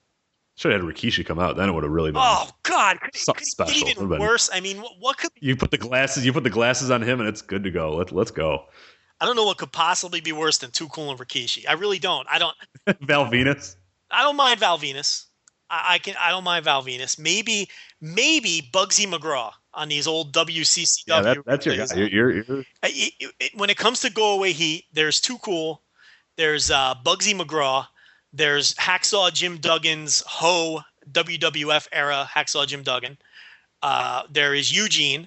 Any kind of gimmick which is a simple gimmick, where the wrestler is simple-minded or supposed to be like retarded or something. Those are the worst. Like remember Evad Sullivan? Yes. Oh God. Or Bugsy McGraw or Eugene or anything, any kind of character that is simple-minded. I mean, to me, that's the dirt worst in wrestling gimmick. Is there anything worse than the simple-minded gimmick? Which I would throw Hacksaw Duggan into that, by the way. Oh no, trust me, I very much dislike. But none of those guys danced like Too Cool did. So. Well, yeah. Too Cool is a whole different kind of go away. That's just I really don't like enjoy them that much. They're okay. I don't have the same hatred for you. I don't really love Too Cool. I mean, it's super lame going back and watching their segments. But Too Cool is just instantly change the channel or hit fast forward. Too Cool, when you come across them on the network, you just instantly have. They actually not bad. I mean, if you actually look back at that era, their matches weren't that bad compared to the other guys. No. Scotty 2 Hotty was okay. I tell you what, he's in tremendous shape. I will give him that. Yeah, Mr. Firefighter. He's still in fantastic shape for 45. Brian Christopher, not so much. Brian Christopher always drove me nuts in any capacity. I always didn't like Brian Christopher. I was always a Scotty 2 Hotty guy. That was more. But I'll defend that. So okay. We've done our Too Cool rant, so people will be happy there. I want to talk about this real quick before we get into kind of questions. We're speaking about NXT and guys getting tryouts coming up.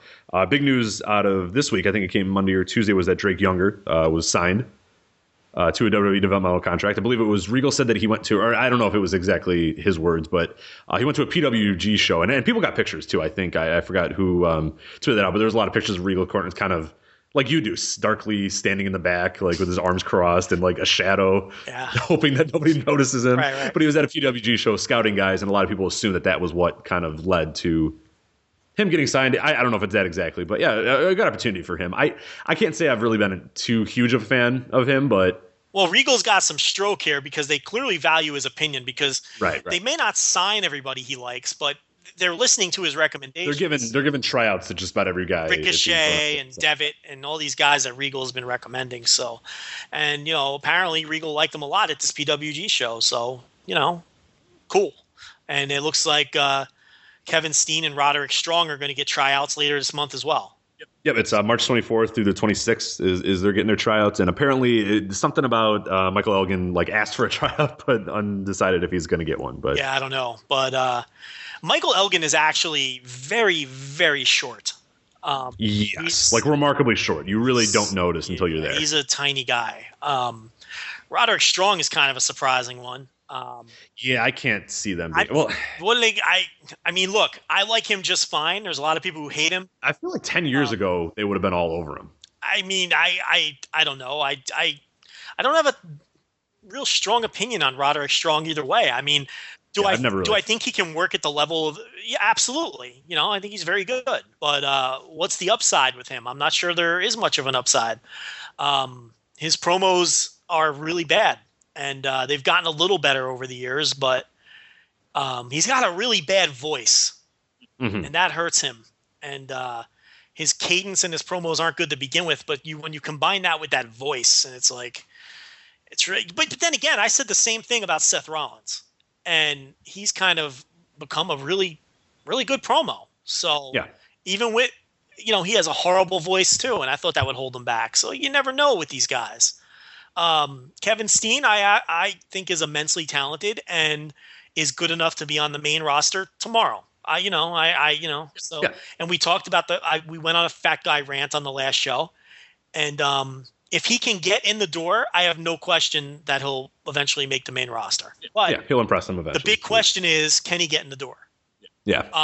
I would guess no. If he gets in the door, he'll make the main roster at some point.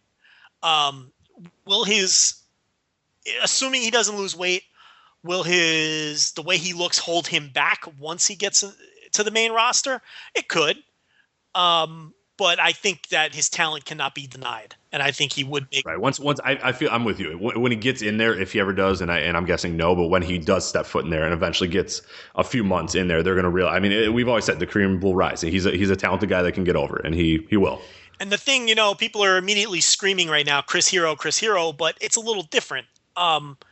Chris Hero is a guy who was very close to being in shape, and they were probably frustrated that he couldn't just get over that, small barrier and just get all the way in terms of being in shape. And I still think there was more to that story anyway. Yeah, no, there was a lot more there. I mean, there was obviously attitude issues or something. I mean, there's a lot of reasons. Yeah, that didn't work out. I find it hard to believe that he got cut. Not having a six pack was the reason. Right. Could it be part of the reason? Sure. But, there were rumors he just didn't like the gym, and maybe they just felt he didn't have the proper work ethic at the time. I don't know, but I it's like you're saying, I don't think he was cut specifically and only because they didn't like his physique. And I think a guy like Kevin Steen is just way too talented that if they give him a chance, I think he'd eventually make the main roster without any question.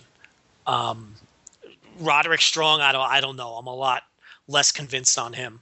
Yeah. But it's and Drake Younger. I mean, I think I'm mixed on him too. I can go really either way with him as well. So I don't know. Well, a lot of times it comes down to the gimmick that these guys end up with. So we'll see on him. Yeah, absolutely. So let's get into listener questions here. We had a bunch come in, which is good. It's awesome to get that. So a lot of people have asked this one, and maybe we can kind of jump this into we had Taylor Mitchell ask it, and I believe Larry asked it as well, in sort of a different form. But Taylor asked, what are some of your guys' hidden gems of pay-per-views you recommend watching on the WWE Network? And Larry had a very similar question, too, of kind of wormholes or something like that. But Taylor's asking specifically pay-per-views. Is there any ones that maybe a lot of people don't know that you really love that you'd recommend? I have a soft spot for really weird pay-per-views that may not be considered classics or really good shows. Like, I really absolutely love the first Battle Bowl. I'm not even sure what year that is. I want to say it's 1991. The first Battle Bowl, 93 maybe? No. It had to be like 91. Sorry, I can't really focus because the dog is calling and saying that. Yeah, the first Battle Bowl is 93. It was 93, really? I think so, yeah. Okay, let me see if I can find a Battle Bowl 91. It could be 93. I could be off. There's a Starrcade 91 that has a Battle Bowl in it, but the first actual branded Battle Bowl pay-per-view was 93, yeah. Who won it? Let me see if it's the same one. Vader won. Vader won the Battle Royal. No, it's not the one I'm talking about. You must be thinking of the Starrcade that sort of had. I think it was Starrcade 91 then. Starrcade 91 then. It was Lethal Lottery Battle Bowl or something. Yes, Starrcade 91 is the one I'm talking about. That's the one with I believe Jushin Liger was in it. I believe there was let me think. Starrcade. Let me pull it up. Yeah, no problem. But yeah, I'm pretty sure that's the one I'm talking about, not the one that was specifically. Yeah, 91. Yeah, it was Starrcade because there's one match there that I irrationally enjoy way more than I think any other human on earth probably enjoys, and that was the Lex Luger and Arn Anderson against Terry Taylor and the Z-Man, which don't ask me why, but I irrationally love that tag. I think Terry Taylor was fantastic in that match. Is that when he was the he may have been the York Foundation one, or was he a tailor-made man at that point? He may have been Terrence Taylor at that point. I'm not sure. Yeah, I think he was the York Foundation one. But right? I just remember him being awesome in that match. And again, the whole show is a Battle Bowl. It's specifically just a Battle Bowl show. There's like 10 or 12 matches or whatever, and the winners go into to Battle Royal. And there's just something about that show. I mean, it's not a great show top to bottom. You're not going to get a bunch of 5-star matches on it, but it's just a show that always stuck out in my mind as a show I really like. I'm also really into train wreck shows. Like I like that Bash show from that year, which was awful, with the scaffold match with Steve Austin and PN. Yeah. And right when Ric Flair left. I watched Halloween Havoc '91 not too long ago. That's with the Chamber of Horrors match or whatever. It's so bad, but it's so basically watch WCW in its entirety in 1991 is basically and you're good. The best part about that era is it's so funny to see the guy like. There was so much talent on that roster at that point, and they had no idea. It was just like, well, here's Vinny Vegas and the Diamond Stud, whatever. Like, who cares? These guys are nothing. It's funny that they had. I mean, there was a lot, and that era I think is interesting too. That 91, 92 era is especially interesting because it's definitely a different WCW vibe than you probably think if you've never watched it. People have an idea of what WCW is if you lived through the Attitude Era, and it's not that at all. It's like high work rate. It's still pretty dingy. There's still kind of smoke, and then there's a lot of guys. It's like a lot of the older guys that a lot of the really, really good workers that like the Ricky Steamboats, Ric Flairs. Rick Rude comes in at that point, and then you have a lot of this like young talent that is they're pushing kind of, and you're like, it's Scott Hall and Steve Austin and Kevin Nash and Cactus Jack, and like these guys are as young, fresh-faced 22-year-olds. Terrorizing is in there. A little Triple H is in there, and he's like a year into the business. These guys are like obviously Scott Hall was way before that, but like a Vinny Vegas or an Austin. I mean, Austin was he trained in '89 or whatever. Yeah, more that 91 Starrcade with the Battle Bowl. There's also a couple of train wreck matches that were just. I mean, you had Bill Kazmaier teaming with Jushin Liger. I mean, it doesn't get any better than that. You had Bill Kazmaier and Kazmaier's your guy. And Liger, and they face like a manager era Diamond Dallas Page and Mike Graham. I mean, what? Just these random teams just facing each other. I mean, I get into stuff like that, and then you have like what was? Oh yeah. You had Rick Steiner teaming with a pre-Atom Bomb Night Stalker on that show. Oh yeah, Night Stalker. His weird Zorro mask. And you had Cactus Jack, and he drew Sergeant Buddy Lee Parker, and he just beat the shit out of him. And Cactus Jack didn't understand the rules, and he just beat the shit out of his like shit like that. Like I totally get into stuff like that. I mean, where else can you have Van Hammer and Big Josh on the same team? So I would say if you just want to turn your brain off and watch a wrestling show, try that Starrcade 91 Battle Bowl.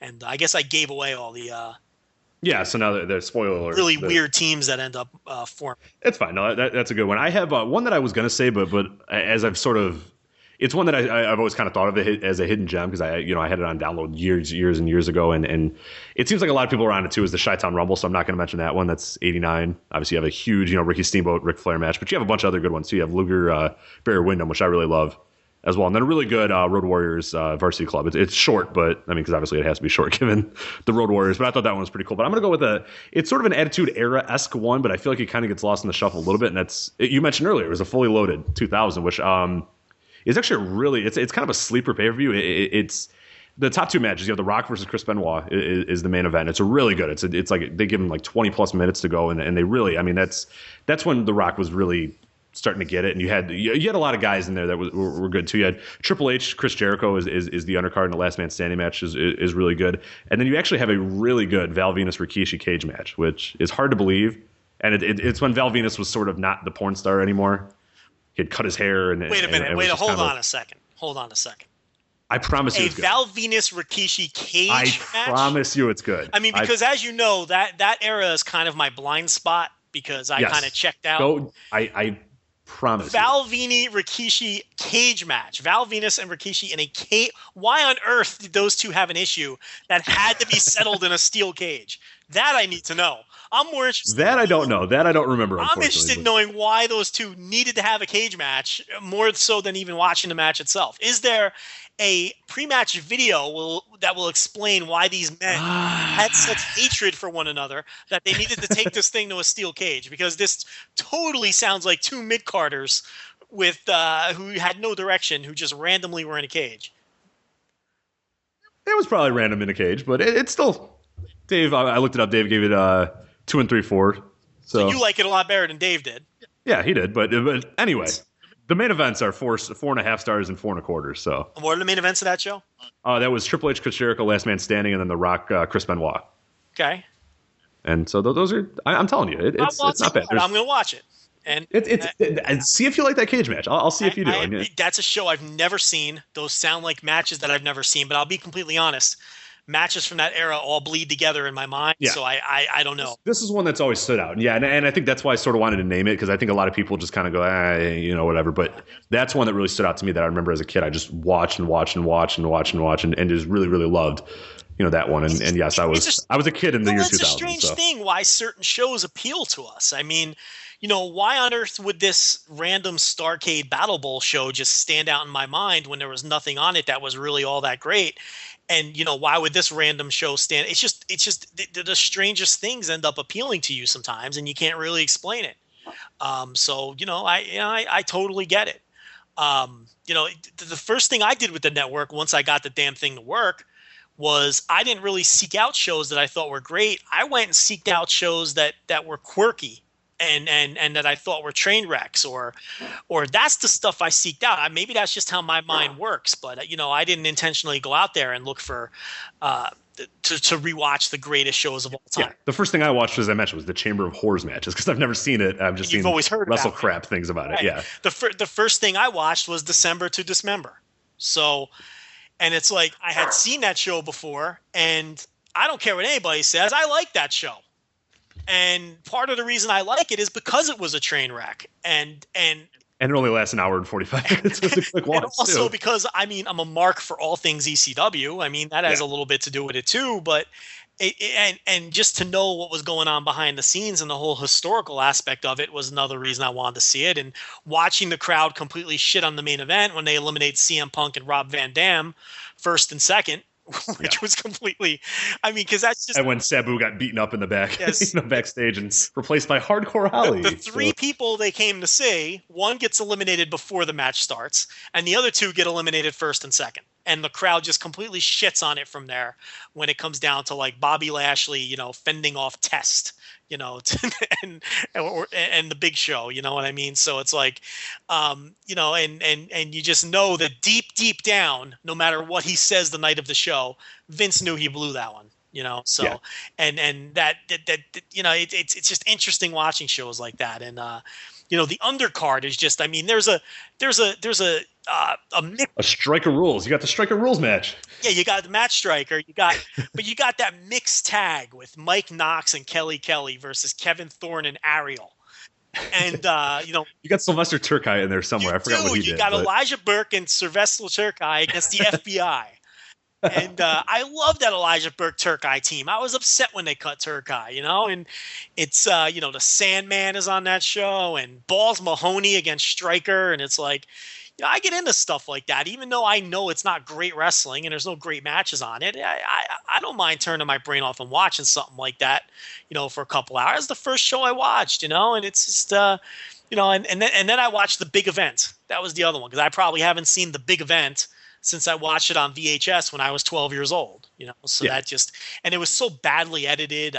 There's odd jump cuts and everything else. And there's like one camera angle, and then there's like one hard cam, and then like one guy on the floor with a camera. So it's like, guy's just running around. It's like to see this big time WWE show, which drew $1 billion at the time. And this huge outdoor crowd and this huge event, no pun intended, and to see it with like less than modern Ring of Honor, production qualities. It's just a strange dichotomy, but that's the kind of stuff I've been watching, and I've been doing a lot of 2000 WCW as well. This has been my big thing. I noticed a lot of people are doing that. Yeah, I think a big reason is because a lot of people haven't seen it in forever, or maybe even at the time were so. And I think from my standpoint, I was a big WCW fan at the time, but I never saw any of the pay-per-views. If I bought a pay-per-view that month, or I went to a friend's house, we were watching WWF pay-per-view. We were watching a Fully Loaded 2000, whatever. We weren't watching Slamboree 2000, whatever. So people remember that era a little bit, but I think it's we haven't seen anything of it. You see all these clips all the time. Any big moment that happened in WWE, you see it 1,000 times. Right. It's on every DVD. You're not getting anything. I'm not getting a Scott Steiner Booker T, main event world title match on any DVD. Like you got to look, and it's just I think it's unique. It's like we're opening up this new box that none of us have seen before, and we're just kind of playing around because it's like, and everybody's watching this going, oh my God, this happened. Like it's not like hey, remember this. It's like, oh my God, Tony Schiavone did this. You know what I mean? It's very different. It's almost as if you didn't see it in the moment, you haven't seen it because right. It's all present tense stuff of, oh my God, Tony Schiavone just did this, or not saying, hey, remember the time when Bobby Heenan told Tony Schiavone to go F himself or whatever. It's what I'm finding with the network too is now that it's working, I'm now starting to feel a little overwhelmed with the amount of content because, it's like you're mentioning all these things and I'm like, wow, I want to go back and watch that now. They need a random button because I spend 45 minutes thinking of what I'm going to watch. And it'd be just nice if I could just hit a button and then that's... It's just I've got so many things I want to see. And then I go on Twitter or I listen to you now. And now you're giving me more things I want to see. And it's like I cannot keep up. It's almost Super Bowl 2000. I watched it a few. It's not bad. It's actually okay. So in a lot of ways, I'm almost glad they didn't put up the entire library at once because if they had the Nitros and Raws, I don't know what I would do. Those I'll never watch. That's something that I'm just not into. The 93 Raws have been kind of fun to go back, and I've been watching those in order. That's a lot of fun. Yeah, actually. I was thinking more like Monday Night War era stuff. Like, no. I like the 1 hour. I want the 1 hour ones. I don't have time for 2 hours of those. And they had them on 24/7, and I would watch for like 5 minutes and be like I'm out. I don't think there's any prayer on earth that like I would just randomly watch like a May 2011 Raw. Like that's the last thing on earth I would ever want to do. Like, why would I do that? I probably didn't like it then. I'm not going to watch it now. But it's like I already feel like I'm falling behind and they don't have a ton of stuff yet. And there's just so much I feel like I want to watch. To me, a pleasant surprise has been how well the ECWs have held up. And it's believe me, the wrestling quality has been just as crappy as I thought it would be. But those aren't the reasons it's held up. It's held up for other reasons, historical reasons. And I just think the thing with ECW is there's 4 distinct eras. Okay, there was the pre-Extreme era, 93, 94. Don Morocco and where you had the awful indie-rific guys still hanging around. Like the Sandman is a surfer. Well, you had like the indie-rific shitty guys like Metal Maniac and Tony Stetson and Rock and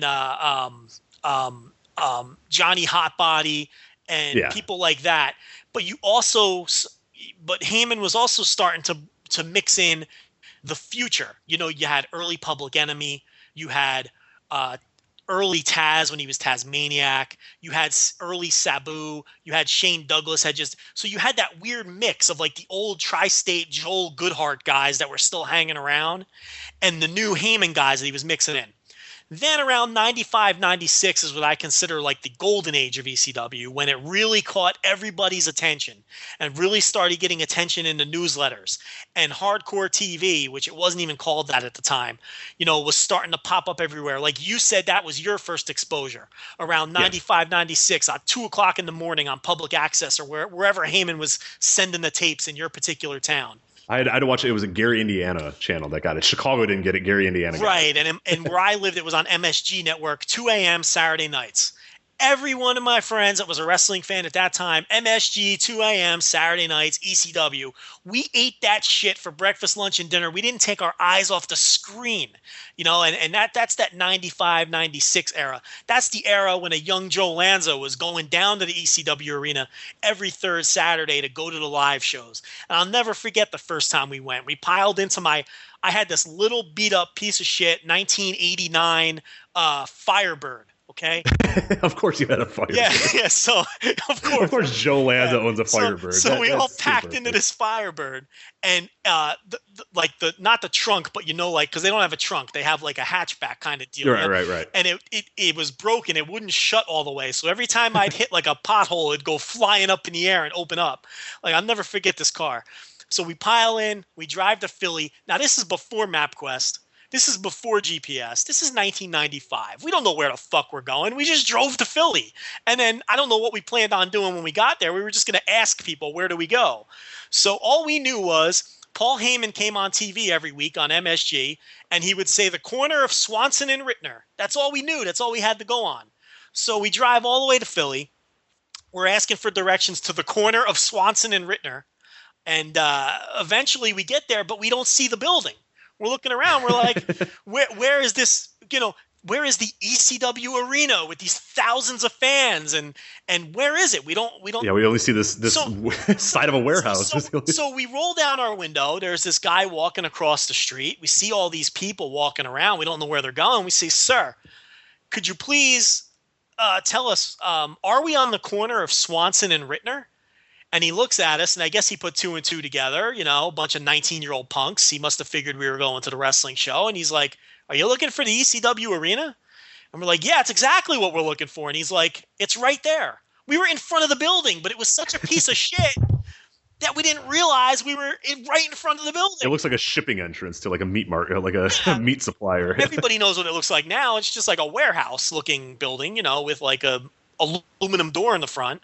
We're like, holy shit. And we didn't even realize we were at the building. And, we went every 3 weeks or whatever it was after that, every third Saturday, which was kind of shitty because then what that did is it made the television show unwatchable because those were the TV tapings. So then we didn't even realize that at the time. We're just 18, 19-year-old punks.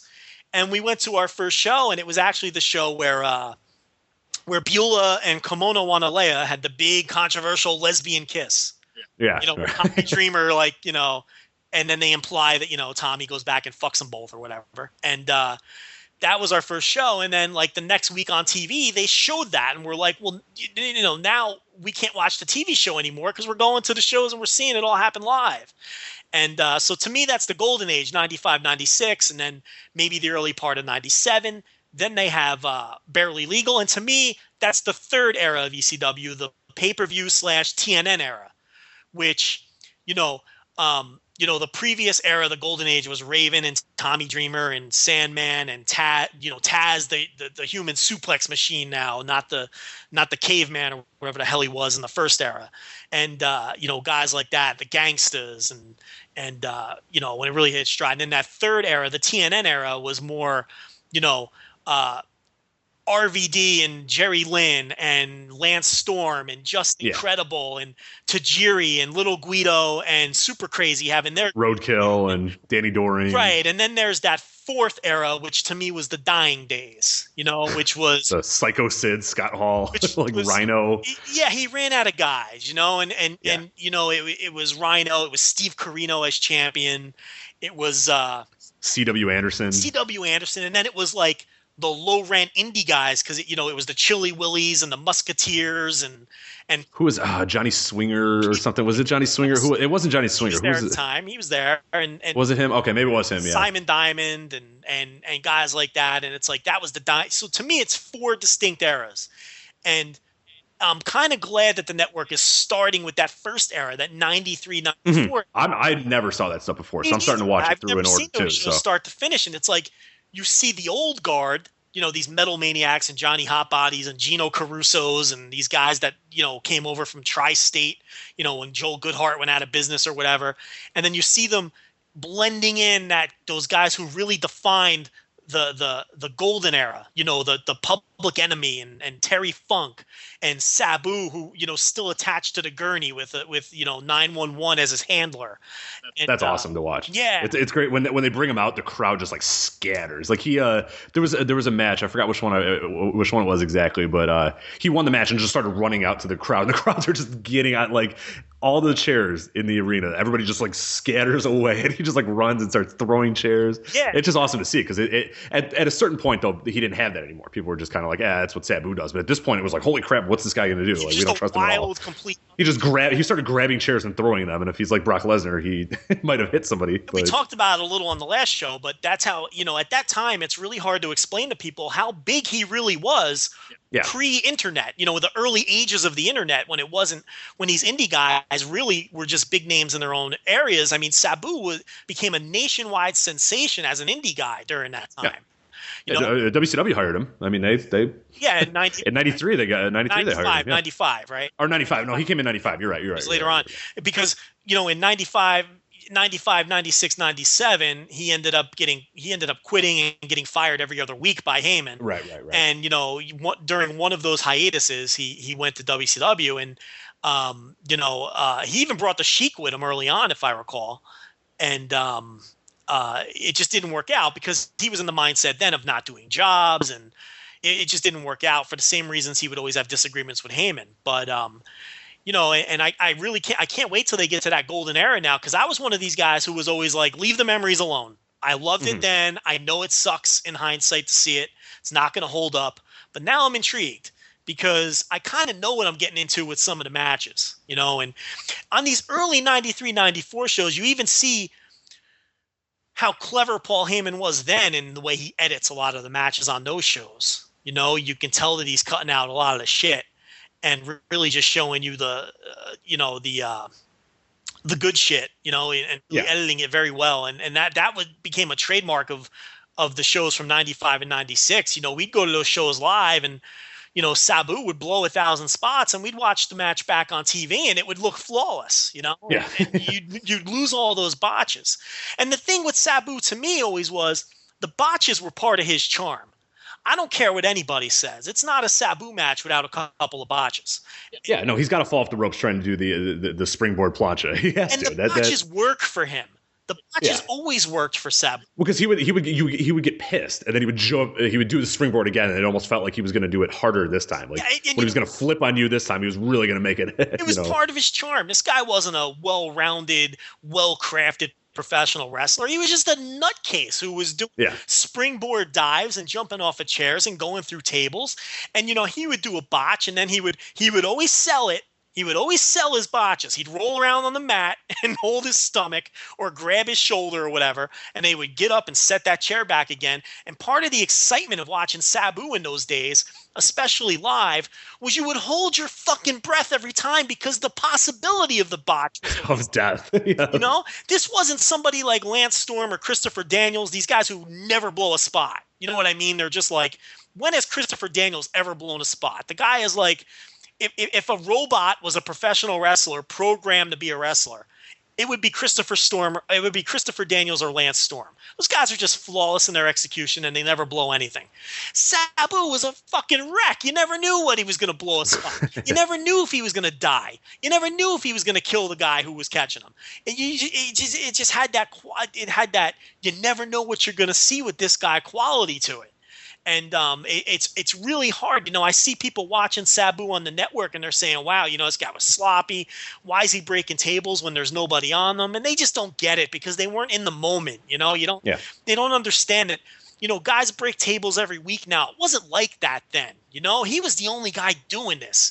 You could only see guys break tables if you turned on MSG Network or some public access from Gary, Indiana at 2 a.m. on a Saturday up in your attic when your parents thought you were asleep. That was the one. That's how I had to do it because it only came on to UHF. It didn't come through our cable. So my parents up in our attic or whatever, there was like a bed up in the attic that had an old black and white. It was a black and white UHF TV. That I would have to, I don't know what I was doing at like 2 a.m. one day, but I just was like, dun, dun, dun. I got to 62 and I was just like, what is this? And then, every Saturday I'm going to go sleep up in the attic. And eventually I moved up there and did all that stuff. But I was, hey, I'm going to go sleep in the attic again. Okay. Well, I don't know why, but all right, have fun. And that's how I'd set an alarm. I'd set an alarm for 2 a.m. and wake up. Absolutely. That's how everybody, UHF. That's how everyone discovered ECW. You were awake one night and you came across it. And you saw, you know, for me, the first thing I saw on my TV when it came to ECW, flipping through, I found this ECW. It was Ron Simmons in the ring getting beat up with his own boot by Shane Douglas. And I was like, what the hell? And then I realized what I was watching because, you know, I read the Aftermags. I was reading pro wrestling. I was reading The Torch by then. You know what I mean? And I was like, wow, this is that ECW everybody's talking about. Holy shit, I can't believe this is on TV because you don't understand, pre-internet or whatever, word doesn't travel that fast. How would I know that this was on at 2 a.m. on MSG? You know what I mean? There's just no way to know. You know, you just had to accidentally stumble into it. You know, so that's how a lot of people discovered it at the time, especially the younger you were. You were probably like 12 years old. Oh, yeah. I was 10, 11, 12, yeah, somewhere in that. Right. You know, I was a little older, but especially when you're a kid, I mean, you don't subscribe to the Observer or something. You don't know what's going on, you know, so...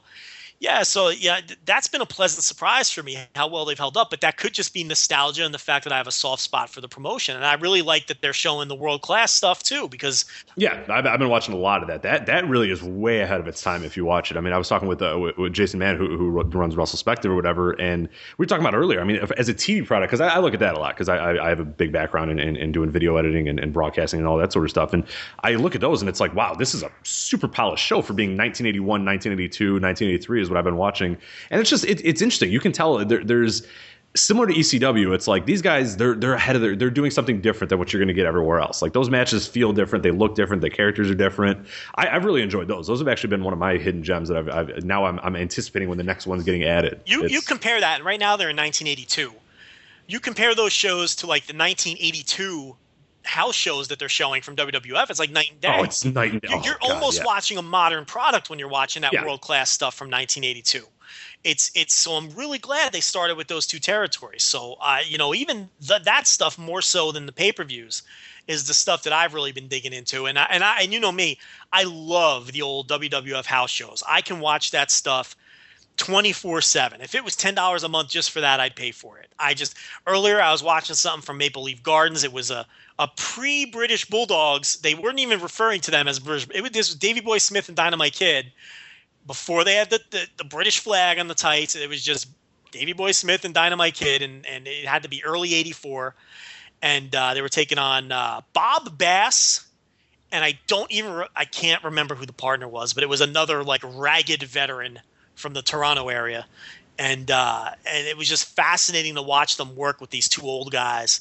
And that was the same show as the Andre the Giant Kamala cage match that everybody's talking about, which was an absolutely horrid match. I mean, it was just awful, but it has that train wreck appeal. So, these house shows I'm getting into, I think they call it old school, and the ECW and the world class. I mean, that's the stuff I've really been digging into more so than the pay-per-views. The pay-per-views, I haven't really watched a ton of them yet, other than December to Dismember, big events. And of course, they've replayed the 2012 Royal Rumble about 19 times on the live. Survivor Series 2012 is the one that they've... Right, so... There was a span of 24 hours. They played it 6 times. It's like, guys, you have 80,000, 100,000 hours of footage. Why are we seeing the Survivor Series so many times? And the 2012 Rumble is that awful one where Michael Cole, Jerry Lawler, and Booker T entered from the broadcast table, and Road Dogg was in it before he was back as a regular. Mm-hmm. It's just not a good Rumble, and I don't know why they're showing that one. There's a halfway decent CM Punk Dolph Ziggler match on that show, but it has a lot of bullshit with Johnny Ace, and it's just, you even just go back to early 2012 and you see how far the WWF or the WWE has come. In terms of, it all started when they added the Shield to the roster. You know that? Yep. It's the Shield and now the Wyatts. It just added a whole new dimension to the roster. And Daniel Bryan being pushed as a player. Those 3 things have really helped them take off. So, now that was all right. So there you go, Taylor. That was a long answer to what should I watch. That was a little bit of a long answer. There you go, Taylor. You got your answer. So we'll move on here. We have Derek Drago. It's at Derek_Drago. He asks, who do you guys think should take the belt off Okada? Nakamura. So if and when, that's Nakamura, Wrestle Kingdom. Yep, that's what I would do. What will they do? I'm sure he'll lose it before then, but that's what I would do. I would build up Nakamura. I would build him back up because he's coming off to 2 straight losses to Tanahashi. So it's going to take a while to build him up. Maybe have him win G1. I'd build him up through the whole year, and then I'd have him beat Okada at Wrestle Kingdom. It's a fresh match. And then you could have rematches off of that. You can have you could do Nakamura Tanahashi again if you want at that point, since Tanahashi has the 2 wins over him. But that's thinking way ahead. But that's what I would do. I would have Nakamura. Yeah, it's I can't think of anybody else. That's what I would do. Maybe I can't think of anybody. I want to see a Shibata match, but I don't want to see him win the title. So it's Nakamura who's the only guy that I would probably put in there. But another one from Trevor who asks. Does Daniel Bryan have to win at WrestleMania? Does he have to? No. I mean, have to win. Should he? Yes. Against Triple H, does he mean? Yes. I mean, yeah, absolutely. That would complete the story. That would complete that portion of the story, and then obviously he's going to win the title at some point. That completes the whole story. I really thought he'd win the title at WrestleMania. It looks like it'll be a little bit after, but he's obviously going to win the title. I don't think there's any question. And yeah, I mean, he should be. I mean, why would you drag that out any longer? I mean, now would it surprise me if he lost to Triple H? It would surprise me if the match goes on last. If it's in the middle of the show somewhere or it doesn't go on last, it wouldn't shock me if Triple H won, because it will never shock me if Triple H wins any match. Honestly, I mean, he shouldn't have beat Lesnar, but I mean, yeah, Bryan should win the match, especially since he's presumably going to win the title soon. So yeah. All right, so we had Medellin asks, does Sheamus suck, or is it just bad booking? I like Sheamus. I like Sheamus. I think you put Sheamus with the right kind of opponent. Mm-hmm. I'll watch Sheamus wrestle Christian all day. I'll watch Sheamus wrestle Cesaro all day. He's going to slowly, I think, evolve into a role that probably fits him a little bit better, and that's going to be just that upper mid-card-ish guy. That's what he is. That's what I think he is. Yeah. I think he's an upper mid-card guy who you can put in the main event scene occasionally, give him the occasional title match, give him the very rare title run if you want. And I like him, though. I think there's certain opponents where he has bad matches. Like, you put him in there with Randy Orton and it's shit. But when he wrestles Cesaro or Christian, I think they're really good matches. And you put him in there with a Daniel Bryan, I think it would be a hell of a match. There's a lot of guys. I like Sheamus. I'm not an anti-Sheamus guy at all. I like Sheamus. No, I'm the same thing. I think he's going to fit into a role for a little bit. It's a little awkward right now, and I think people have an idea of what he should be and what he used to be. He was supposed to face Bryan at WrestleMania, and right. CM Punk quitting, Bryan got the CM Punk spot against Triple H. So they have no direction for him right now. So he's just kind of spinning his wheels Christian. right now. Yeah. He's in this feud with Christian, and I don't know if they're going to do another match. Mania is a little far out. I don't know if they can drag it out that far. But I mean, we'll see. But in the meantime, I'll watch him wrestle Christian on TV every week. I have no problem with that. All right, and the last question we have here is from Dylan. Dylan Hales, who obviously fan of the show. Oh God! Now we're gonna have to go another 2 hours because you're best bud. We sort of talked about this a little bit, so I don't think it's going to take too long here. But his question is, I wonder if you guys think the Shield may end up being a long-lasting influence on the WWE. He says specifically, have they ushered in a new age of factions and trios matches as a way to main event TV without throwing away big main events? So essentially, I really think they have. I mean, we've seen it over the past year. I think. I mean, when they first came in, there was just people were just throwing, it was Daniel Bryan, John Cena, and Randy Orton when he was still a face, against the Shield or whatever. Yeah, so I feel like they've already done that. Well, I see what he's saying. It's having the trios matches is a good device to avoid having the big singles matches on TV. But the thing is, now they're going to want to have their big matches on TV, like we talked about at length already. Yeah. So it's a tricky one. You don't have to protect those anymore. Yeah. Do I think we're going to keep seeing factions come up? I mean, they might get on a faction kick because these last two worked so well, but with that said, I don't really see any right now in developmental. Mm-hmm. I don't know. I just think they look. You got three guys. You've got of the six guys in the Wyatts and the Shield. You've got three who everybody kind of figured were going to make it to the main roster and at minimum be good hands for the middle of the card. That's Harper, Rollins, and Ambrose. At minimum, their floor was going to be good hands on the roster for the middle of the card. You had one guy who they pegged as a future superstar based on his look in Reigns.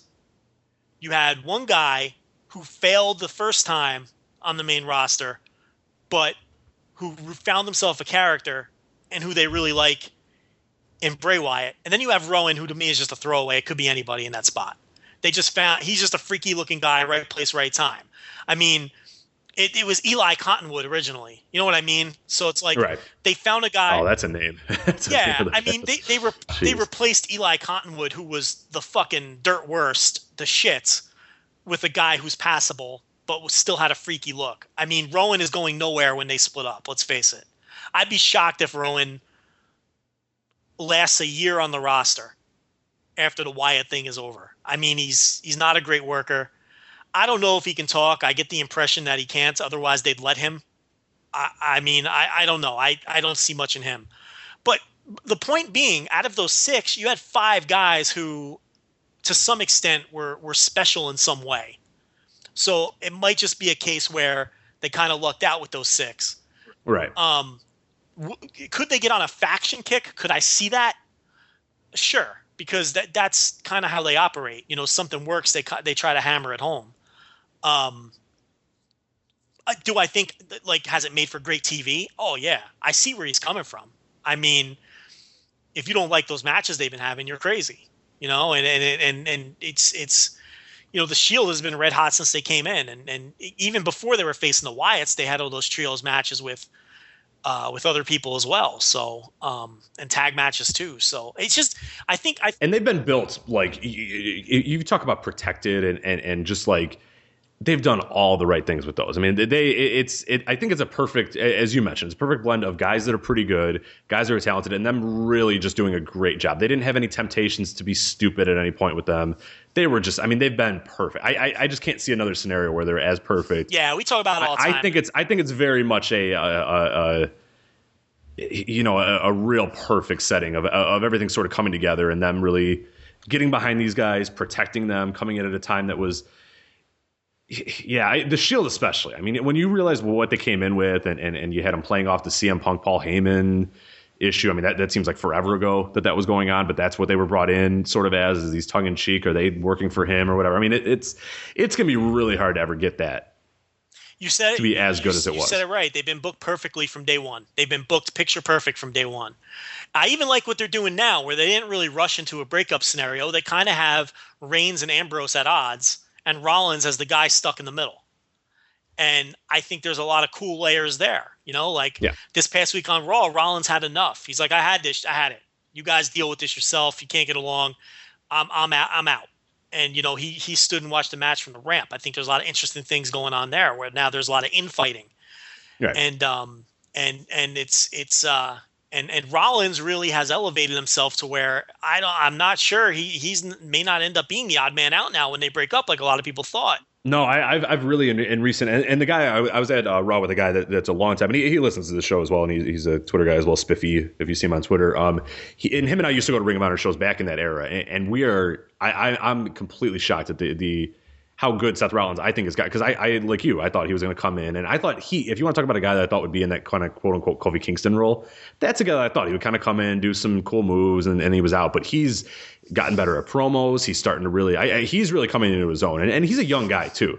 His confidence is through the roof. Yeah, he's a guy that's really found his stride there, and he's still 27. So he's a guy who bitched when he didn't end up on NXT. Remember? And that's the best thing that ever happened to him, not ending up on NXT.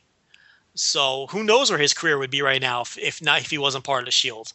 You know, he could be Justin Gabriel right now, which is the person that everyone was comparing him to. You know, now what I would do when they do the breakup, I wouldn't split up all 3 of them. I would leave Ambrose and Rollins together. Yeah, I think that's a team that could go for another 10 years or whatever. I would leave them together at least for a while. If you split them all up and the 3 of them go their separate ways, that never works. They used to do that all the time. I think you're going to run into a situation where either Rollins or Ambrose could get lost in the shuffle.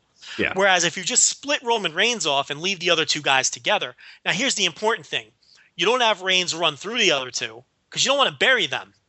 You know, you still want to keep them somewhat strong. You know, sure, Reigns probably has to win some kind of blow-off match against Ambrose at some point if that's the direction you're going.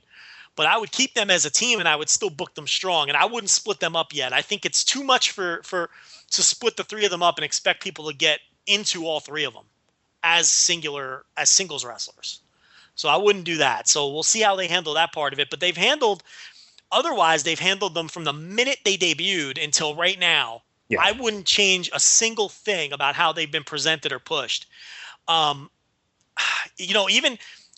Reigns, I mean, they always give him the shine. They've always allowed him to be the one to look good in the end from the beginning, and that has worked too because the fans have gotten behind him as they gear up for the split. So even from that aspect, even though it bothers me, they're not booking for me. They're booking for the masses, And everything they've done with Reigns has worked. And I think that he is going to take off when they split. I don't think he's ready in the ring to work to company standard, but that's a separate argument because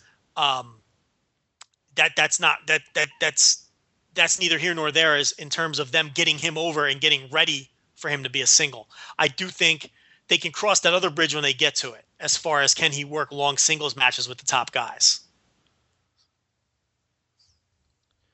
Alrighty. So I don't know if we answered your question there, Dylan, but well, I mean, you know, as far as the new age of factions, the problem is we talked about it earlier. It's in terms of the trios matches saving the big matches. Yeah, you don't have to protect. You don't have to protect the matches anymore moving forward. You can have the big matches on TV. You know, I'm not sure if the long-term direction wasn't the network, if they would have done Reigns versus Wyatt on TV 2 weeks ago. They may have, because we've seen them do stupid things like that before. But I don't know if they would have done that necessarily if they knew that this was it for pay-per-view with Elimination Chamber. So I don't know. I don't know if the trios are going to be protecting big matches per se, because I think you're just giving you want to have them anyway. That's kind of what we talked about earlier.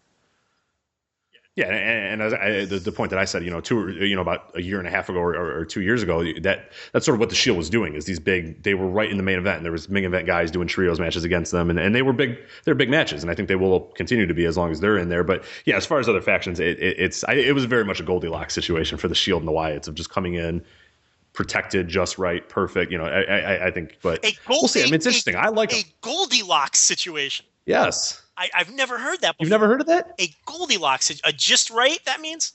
Yeah, that's there was so the gimmick where she's like eating the porridge and she's like, "Oh, this one's just right." You know, I hear it a lot because I'm a nerd for like astrology and that sort of stuff, and they always call the Goldilocks planet. That's for you're into astrology?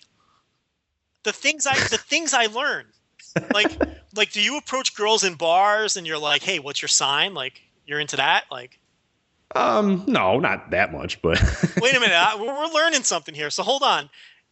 Okay, well, we got to go. So what is your sign? Oh, I'm Pisces, I think. Wait, no. Don't say I think. You obviously know because you've exposed yourself as this huge mark for astrology. Now, what are the traits of a Pisces? Oh, I don't know. Oh, no, don't clam up. You've exposed yourself already. I went through the whole Fire Pro thing about 4 hours ago. You can talk about this astrology now. You just admitted it's more astronomical than astrology. How about that? Oh, you're going to turn this into like a constellation type deal? Yeah, I like those a little bit more. No, I think you're full of shit. I think you're an astrology guy, and now you're too shy to talk about it. This is crazy. I'm really not. You're clamming up on me. This is not. I would never peg you for one of those guys. So do you like meet women? Like obviously you have a girl. You have a girlfriend now. We all know Michelle. I don't even know. Michelle is a lovely young lady. We've heard wonderful things about her. You guys are living together, and I'm sure you're going to have 1,000 babies and everything else, and get married and live happily ever after. But pre-Michelle, were you meeting like women in bars, and were you like, oh, you're a Taurus, forget it? Is that like your gimmick? I was not. No, I was not. Be honest. I'm not. I'm more of an astronomy than an astrology. No. You said astrology. I think I meant Run the tape. You said astrology. You didn't say astronomy. You weren't talking about the Big Dipper and Orion and all that bullshit. You said astrology. And you said something about some kind of Goldilocks theory, which is just right. So no, that's astronomy. That's astronomy is the Goldilocks thing. That's a planet that's a perfect temperature and a perfect distance away from a star and all that good stuff. All right, I'm going to let you wiggle out of this one, but I can just see now. I think I meant astronomy. I think now that because I don't really like astrology. I don't know. I could see you now with like the button down to the middle button with your chest hair busting out with like the medallion, like.